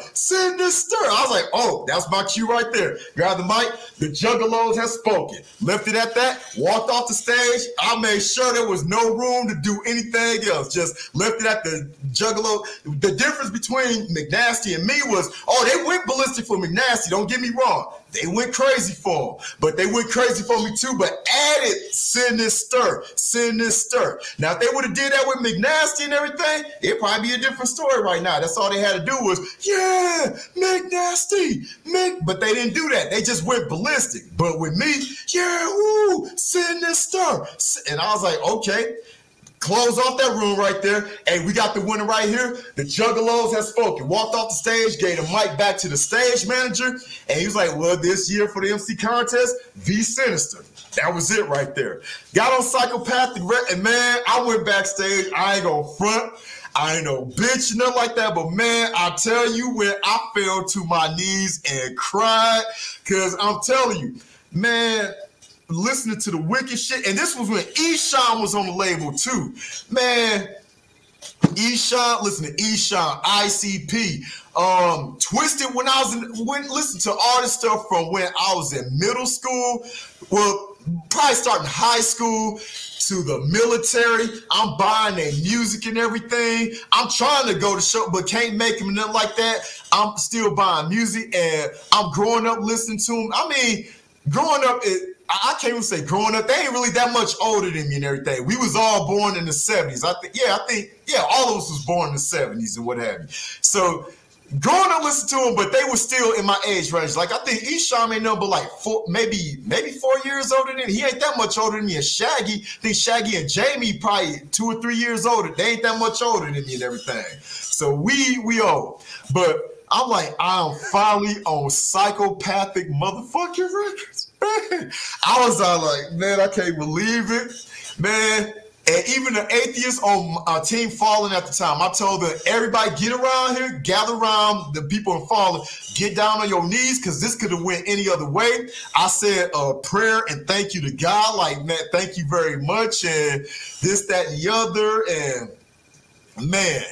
And I think the one other memory I probably say it's slightly bad, but that's just me being petty and everything, was Rotten. One of the people one of the people from Rotten and everything, where I was, before we went up and performed and all that, I was up there telling them, you know, trying to keep the team together, get together, stay focused. I'm like, I'm on my shit and everything. Stay focused, stay on point and everything. One of the dudes, I can't think of his name, a short little Mexican dude, I don't know, he wasn't part of the group Rotten, but I think he might have been a DJ or whatever. All I know is this mumble under his breath when he heard me it's only music and everything. And I looked at him like, nigga, what? Like you in the finals and it's only music. Nigga, you got an opportunity to be on side. That's salt. Man. That's all that is. That's just salt on the shoulder. That's all. Yeah, I'm like, bitch, it's only music. Right. Man, I was like, you know what? I'm here for that. Fuck this dude right here and everything. I complained about it, but yeah, I'm like, I'm glad you only think it's only music because y'all only lost because of that bullshit right there. Because I took this shit serious, but yeah, got on Psychopathic. Let's condense it down because I know time going on, but that was the entry into the wicked shit right there. And you already know the rest right there, what made the myth and lore. Hunting season came out less than stellar. I'm not going to lie. Look, there's a lot of reasons for it and everything. I'm not going to point fingers because first and foremost, I'm the one that created the album and everything and seen it. And I didn't have an objective ear like I do now where I take a whole lot of time because I want everything as perfect as possible. My ear was objective. I was just trying to prove a point. I'm not going to point the finger at nobody but myself. I'm taking the heat for all that. Hunting season did not come out the way it should have came out, and that's all on me and everything. I learned that lesson the hard way over the years. When hunting season came out, it was moving, but it slowed down. I know why it slowed down. I even asked Joe, Violent J, when I talked to him at Eshawn's release party and everything. I like you saying that I'm honest. Yeah, I'm 100% real. All people gotta do is be 100% real with me. If we dealing with business, let it be business, but be 100. You don't gotta lie to me or do no snaky shit with me and everything. If we business, cool. And if business don't work out, we shake hands at the end of the day, we move on. Because it might come another time we can do business again, but can't do business with you if I can't trust you and nothing like that. So, you know, if you 100% real with me, we can work through anything so long as you are 100% real with me. I don't care what it is. Just don't let me find out some shit that you did on the slime on some snake shit, or I'm not gonna fuck with you at all. Now, if you come out and say, yeah, this is just for business, it's for this right here, okay, well, let's make it happen. I'm not under no illusion like, okay, I'm on Psychopathic Records, we're all brothers in there, because it's called music business, not called music friendship, music pals, it's music business. And that's the most important thing is business. So I asked Joe at the 2005 Eshawn A1 Yola release party, you know, I asked him, you know, I understand why I didn't stay on Psychopathic long at that time, what have you. He was like, oh, well, you got to be around people and we got to get a feel for you. I mean, you could tell he was BSing me and everything. Long story short, I knew hunting season didn't move numbers. I get it. I understand that. I learned from a mistake and I took more time with albums after that and didn't try to rush through anything. But reason why I bring that up is because in 2005, you may know, you may not know and everything, but I mentioned it before. 2005 had a second shot at Psychopathic again. Like this time, no contest, none of that. Just get signed on like any other artist. And this was before AMB and Boondocks. This was when Lavelle, Mr. Realist, Lavelle was still on, Eshawn, Twisted, ABK, Blaze. I think Zug Island was getting ready to leave, but this was before Motown Rage was on there. They were looking at picking me up again and what have you. And what happened was, like in 2003 was, I ain't gonna say it was a horrible year, it was a rebuilding phase. 2003, Fallen split, Deviant form, Warren faction and everything, Fallen went down for good. Deviant was kind of trugging along, but then it went down, and I'm out on my own by 2005, what have you. But Deviant was sputtered by then, but Fallen was long gone, but Deviant was on his last legs in 2005, but we were still trugging along because, you know, we want to make it work. So what happened was, and this was after Violent J was in a chat room when they had chat rooms back then. Violent J was in the chat room. I mean, have you heard about that? He was in the chat room. Somebody said that I supposedly, about the Psychopathic writers. Yeah. And I was like, Okay, the only thing I said was in an interview, somebody was asking me what's my future with Psychopathic. Now, I mentioned the writer saying that, you know, right now I'm just planning on putting out Pale Horse, but if I stay on Psychopathic, hopefully be in a group project like Dark Lotus or Psychopathic Writers, and I go by a pump handle or something like that. But that was it. Didn't say nothing else about it. Somebody ran with it, chat room, Violent J said, V Sinizter, that whack ass, whatever and everything. I was like, ouch, okay. Fuck, all right. This was 2004 though. So 2005 came along. Never dealt with Psychopathic outside of that again and what have you. And this was, I want to say maybe May or June of 2005. So we did an Ishame. I mean, how that came along was we were nominated for Best Hip Hop Artist and something else in Detroit Music Awards and everything. That's a big deal in Detroit and everything because a lot of noteworthy artists got nominated or won, like Paradigm, Invincible, King Gordy. And I was nominated in the category with Paradigm, Invincible, King Gordy, Buddha Full of Rhymes. Paradigm ended up beating me though and everything, but it's all good. Paradigm, a dope artist. So what happened was we got an email. It was from Psychopathic Records. Can V Sinizter come open up for A1 Yola release party? And the last correspondence, if you want to call it that, was Violent J dissed me, calling me whack and everything. I'm like, okay, what's going on here? Like, I'm coming from the streets and everything. I'm thinking they probably trying to lure me down there to jump me or something like that because of that or whatever. I didn't know. Like I said, I didn't know anything about that, even despite being in wicked shit for probably 3 or 4 years deep at that point. So I was like, okay, you know, a show. We could go check it out, see what it's all about and everything. So JB, may you rest in peace again, told me, yeah, we can go ahead and knock that out. We'll go ahead and do that. So then the day comes to do that, open up for Isham A1 Yola release party. It was just me. Like I said, there was no AMB, no Boondock. They just asked me to open up for it. So then we go there, and I seen Rude Boy. Rude Boy, real cool guy and everything. Rude Boy see me, he's like, he looking at me smiling like, yeah, Joe want to talk to you. And I'm thinking, oh shit, these motherfuckers jump me if finna whoop my ass or whatever. I'm like, Joe, he's smiling. Joe want to talk to you. And Big, may he rest in peace too. Spider, he was security for Psychopathic. He see me. He was smiling too, like, yeah, Joe want to holler at you. I'm like, why they keep smiling to my Joe want to holler at me and everything? I'm like, okay, these niggas really finna jump me and everything. I'm like, damn, that's some petty shit. I'm like, okay, you know what? If I get jumped, I'm gonna go down and fight. I ain't going down like a bitch and everything. Fuck it. What's up? But it wasn't like that though. I ended up talking to Joe.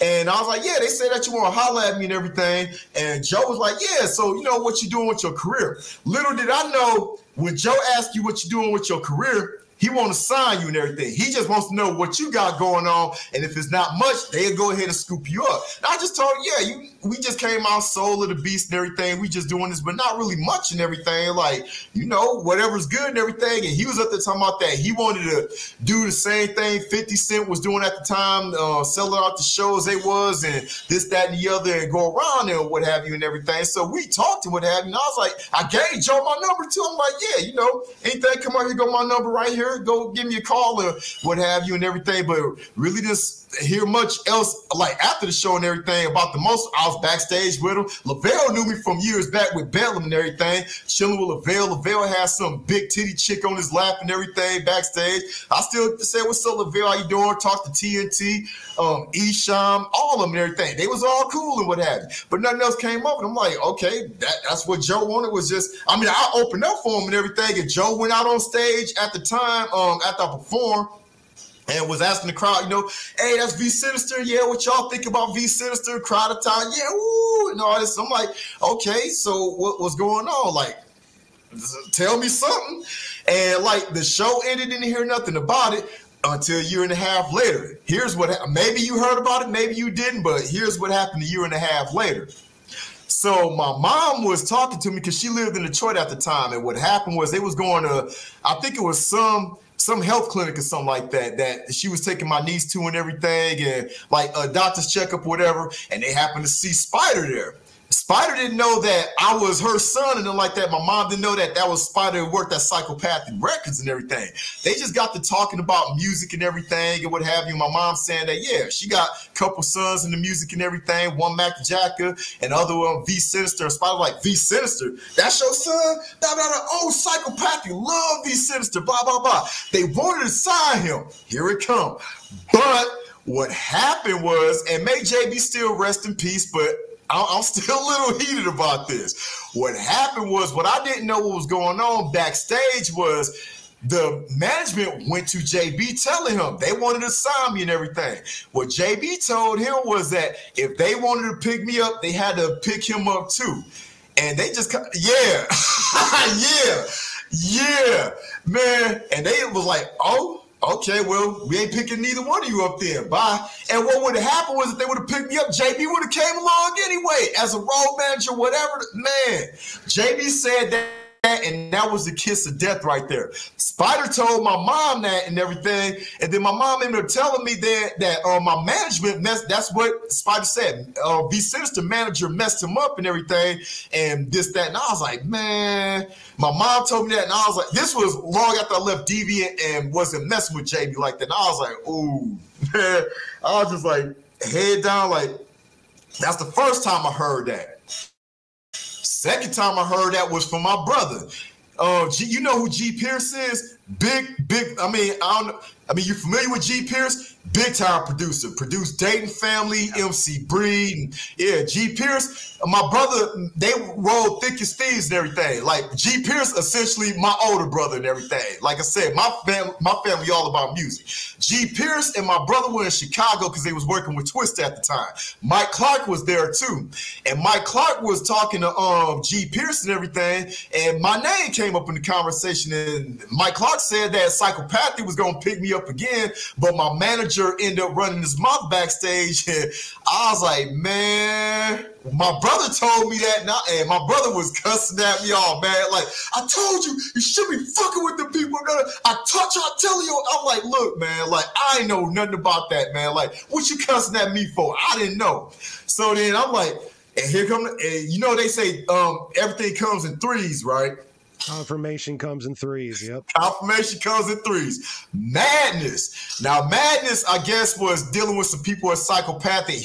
This came out his own mouth. We was doing a show.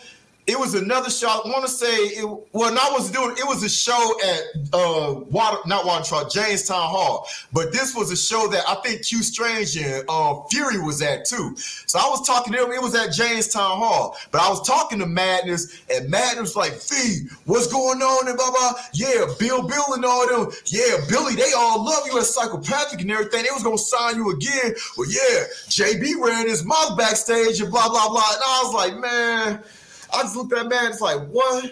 Like 3 times I done heard this. I'm like, man. So I was so mad at JB because I'm like, dude, if you did not, man, you realize how big that was right there. Like this was before AMB, before Boondocks.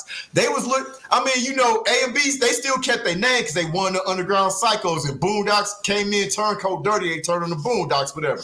But they was trying to pick me up as just V Sinizter, me being V Sinizter. I'm like, they wouldn't have to come up with no creative thing for me. I'm creative enough as it is. I would have came up with something that would have worked. I would try to do it without face paint and everything, but I would have tried to make it work though. I mean, I did a trench coat thing. That was my idea and what have you. Joe loved that. When I did an Esham A1 YOLO release party, he was like, where's the trench coat? Where's the hat and this? I'm like, man, it's too hot for that shit, man. Like, yeah, but you know, I evolved with my gimmicks and everything. I try to evolve as much as possible, but yeah, Madness confirmed it for me. So years after, I did not speak to JB at all. JB, he hit me up in my inbox one time. That was the last message he got from me was like, are you mad at me? And I just told him, I'll tell you about it later and everything. But right now, I was at work. That was the truth. But I ended up getting busy, didn't get back with him. Because I was going to talk to him and ask him, dude, why? Why did you say anything? Man, when they asked you, first thing you should have did was you should have said, all right, let me ask V Sinizter, and confirmed it with me. And then I told JB, look, yeah, sign a Psychopathic. You come along as a manager, and yeah, yes, yeah, man, yeah. So I would have asked that, but it didn't happen, no. And then JB still made rest in peace and everything, because y'all watch his daughters grow up and everything, and what have you, knew his wife for a long time and everything, his cousin, my own boy and everything, Steve, what have you. Like, yeah, I mean, I explained to Steve when he was in the hospital bed, they was gonna remove the tooth because he got into bad health and everything. And they just pretty much had to stop it right there, what have you, and had a service a couple days later and everything. And I ain't gonna lie, I cried. I was telling Steve, look, I was mad. I mean, you get that, right? Like, you got these multi-millionaire people with platinum albums and everything, and you hoping your manager makes the right decision and what have you and everything, but your manager ultimately make a decision that end up costing you a deal that could have helped everybody and doesn't even stick around with you, deviant folded and everything, because he was going through his own thing. Okay, fine, but you cost me a deal. You can at least see it all the way to the end with me. I'm still going and what have you. And he settled down in domestic life. I'm still trying to trudge along and everything. And I'm like, man, but I told Steve, like, I told JB, hey, dude, I was mad at you, but I don't want to see you go like this and everything. Sorry you going and what have you and everything. Wish it could have ended better and everything. But, I paid my respects, went there, talked to the family, talked to his, I guess his new wife or whatever at the time. His new wife was saying that, JB used to talk about all the stories with Psychopathic. He met Joe, Isham and all that. His wife didn't believe him. I'm like, oh no, they real. They 100% real. Yeah, we met Isham, Violent J, Shaggy, all them. That all was real and everything. It could have went further, if you didn't say anything, but, life happens, what have you. The thing with that though is I look at that as a blessing to a degree, because if that did not Psychopathic, because like I said, I don't play favorites and everything. I don't do I'm gonna go with Magic Ninja Entertainment I don't play favorites and everything. Look, business is business at the end of the day and everything. And like, hey, so long as business good with them, I still roll with you until business ain't. Same thing with them. Like, I roll with Magic Ninja Entertainment and everything on the business sense and everything. We did a Storm on the Horizon show and everything and what have you. ROC came in for that, and yeah, we roll with them. But like I said, it's one thing at a time. Now let me stop right there and say that I'm not signed to Magic Ninja Entertainment under no capacity of any sort. We do business when business is good and everything. We can work together and everything. Like, yeah, I mean, I think that be obvious. I'm not on the roster or anything like that. Me and George got a good working relationship and everything. It's good. So, but like I said, hey, Rob was cool too and everything and what have you. But like I said, at the end of the day, hey, y'all got to take care of y'all family. I got to take care of mine too. We got to keep business going and everything. Like, I work with anybody, like I said, so long as you 100% real with me, we good.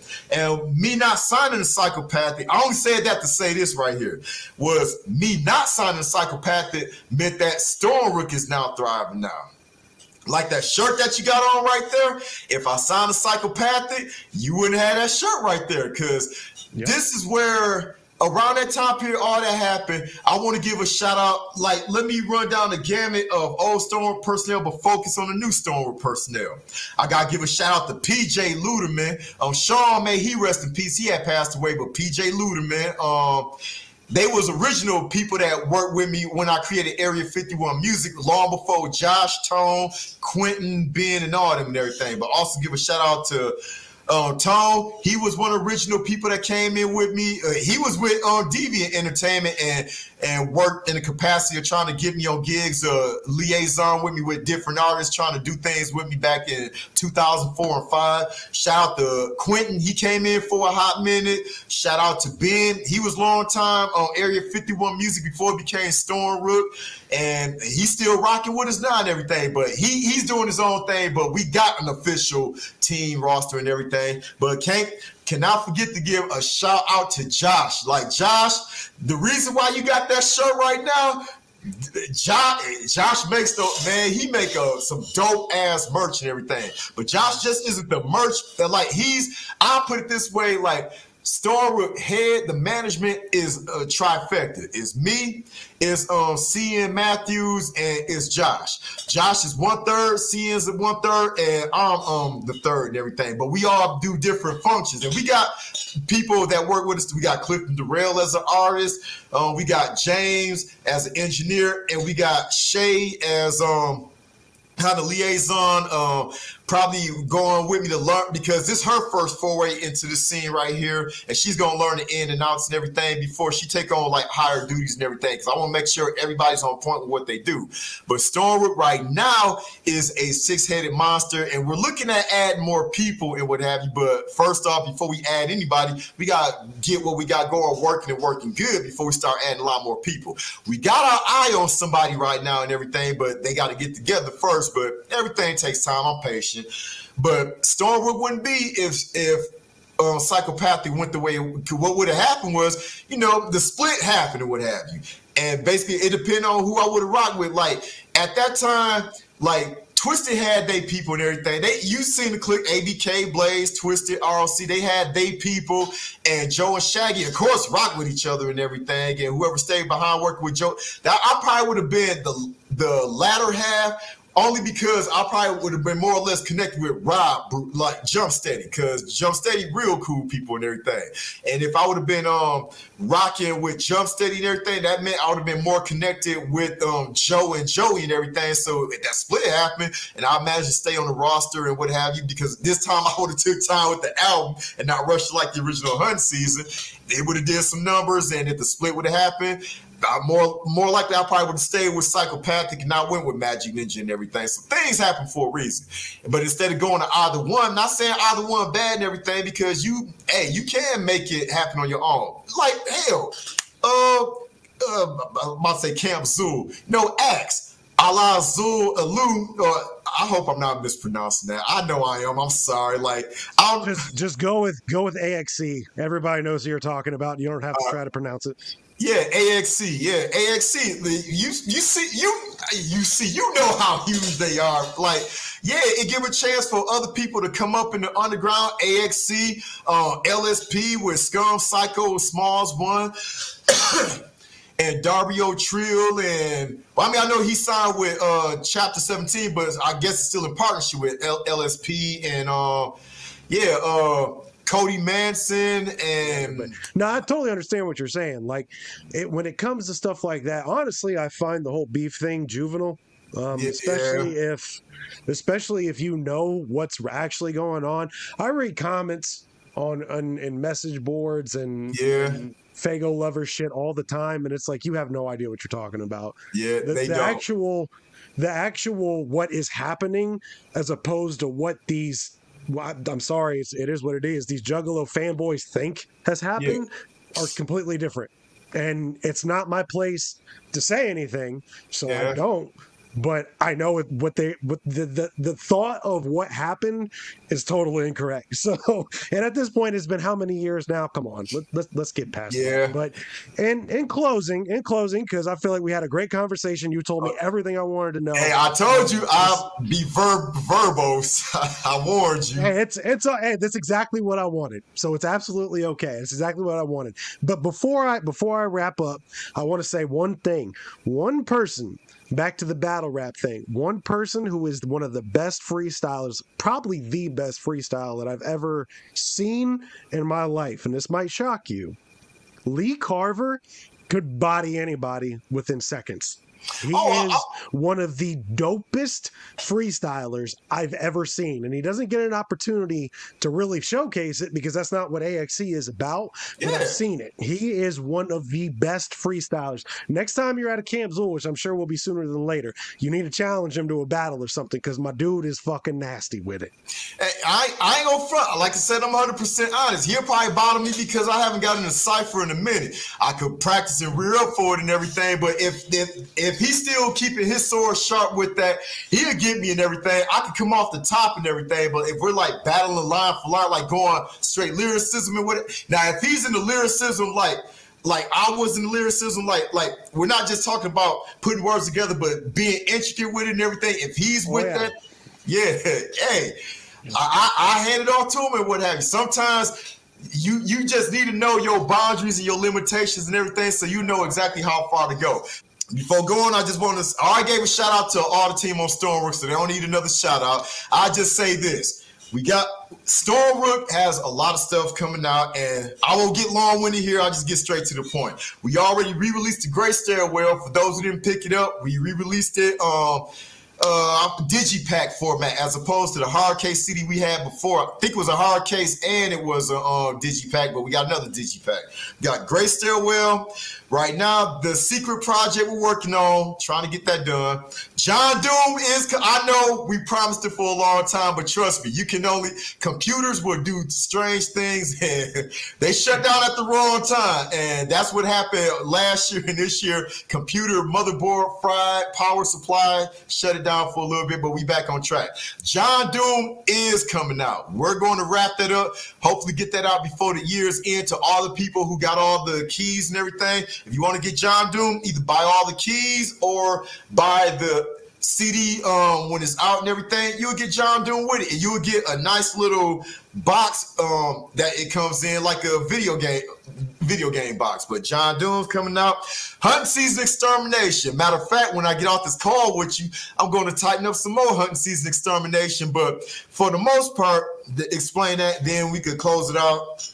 Hunting Season. The reason why I was doing hunting seasons over again. Matter of fact, this would probably be a question I never got asked, but it'll answer. Why does V Sinizter always go back, re-release stuff? Why does he do that? It's a twofold answer. When I originally released Hunting Season Annihilation, it was because Hunting Season was getting ran through. It was getting scored. I'm like, I don't want my legacy to be that, okay, I put out this less than stellar CD and everything. That's what people remember me for, though. I'm pretty sure a lot of people don't remember me for that. Now, back then, it was rough. It was shit. It was rough. So I was like, you know what?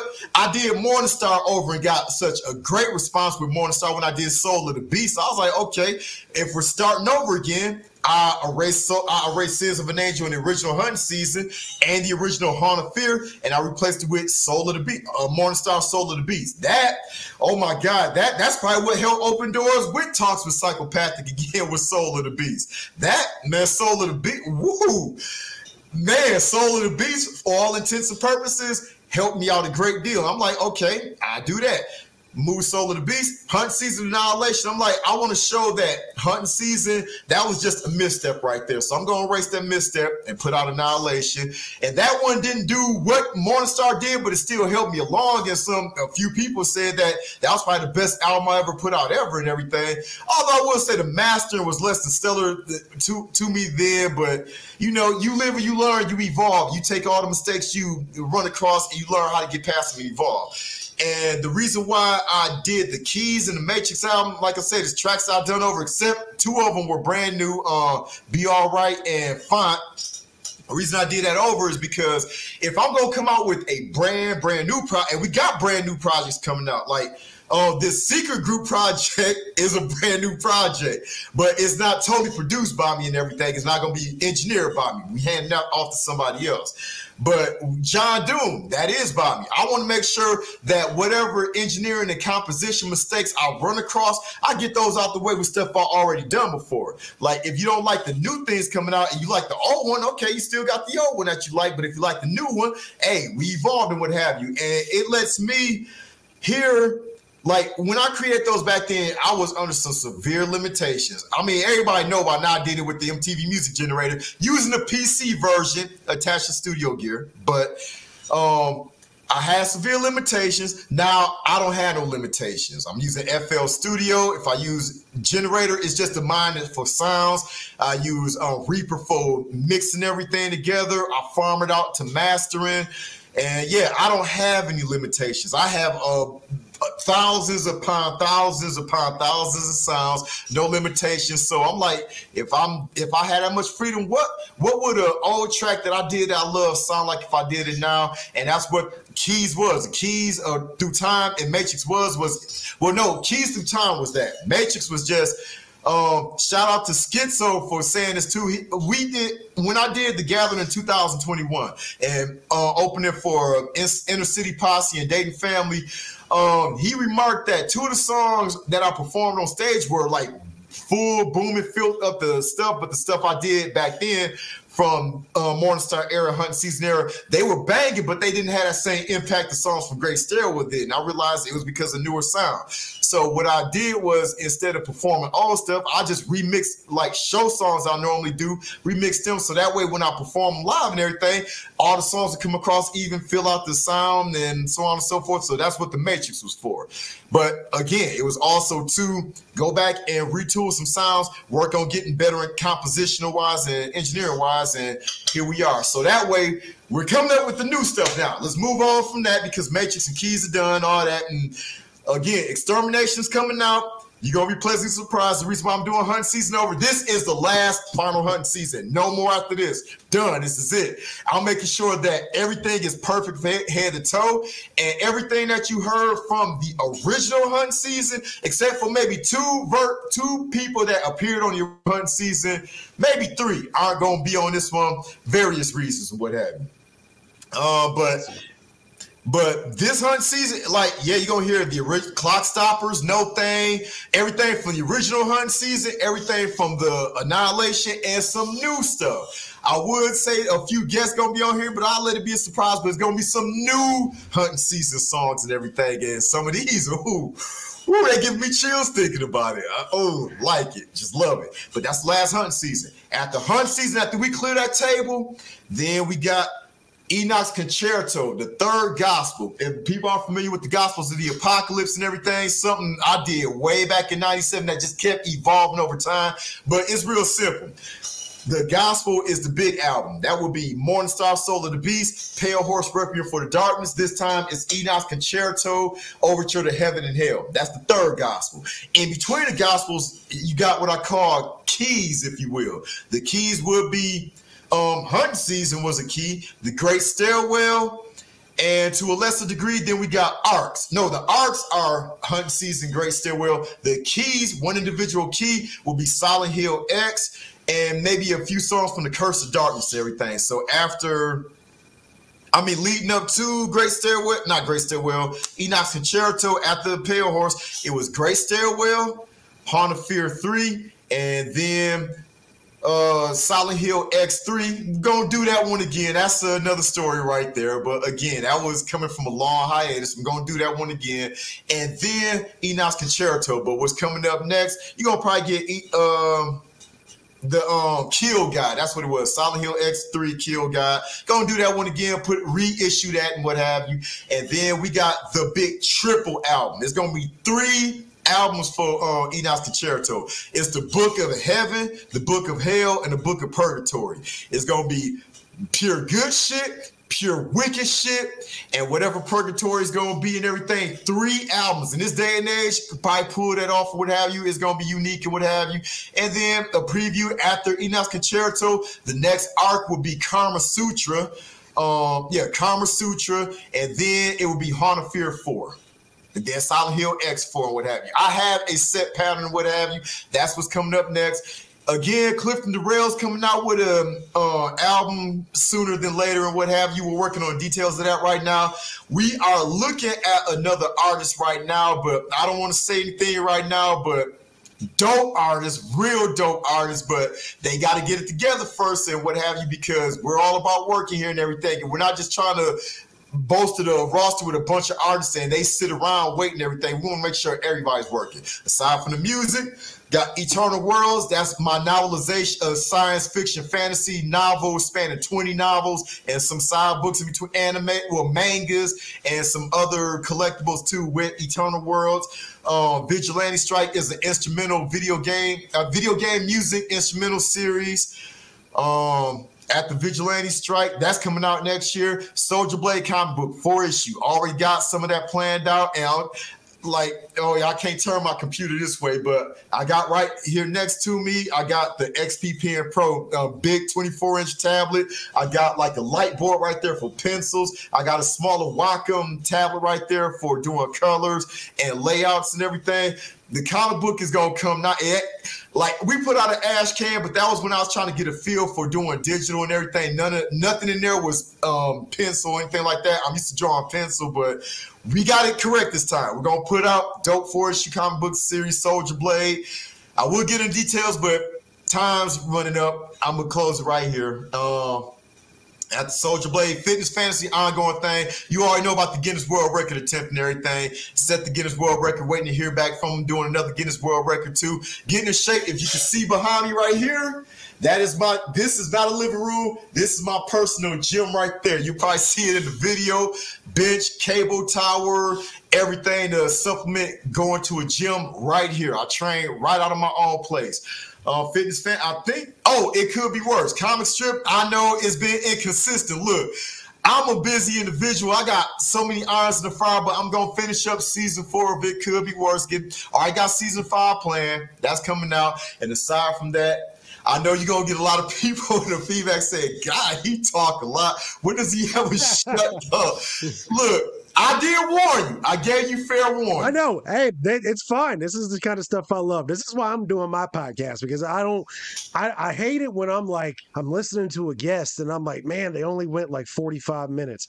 If it's up to me, every single episode would be 2 hours. I love listening to long podcasts. So if somebody don't care, I don't care. So there you go. That is what it is. All right. Thank you very much for having me on here. Sorry for talking so long. I wish you could ask me more questions, but I got to talking again. I'm sorry. Hey, it's all good. You went through everything I was going to ask you anyway, so it's all good. But thank you very much for taking the time to do this with me. And like I said, man, you are the only person that when I've been working a Camp Zool, that I've actually walked out from backstage and turned and watched the set. You're the only person, because I think your energy is unmatched when it comes to how you present yourself, how you present your art, and I appreciate it. And again, thank you very much for being one of the most humble guys I've ever met in this entire game. I love it when I see your name on the bill. I'm like, yes, I actually get excited to work with you. I just enjoy being around you. I enjoy your passion. I enjoy everything that you've got coming out. So, and see, look, now I'm getting long-winded. It's contagious. You're contagious. This is your show. Well, thank you very much, my man. I appreciate you, brother.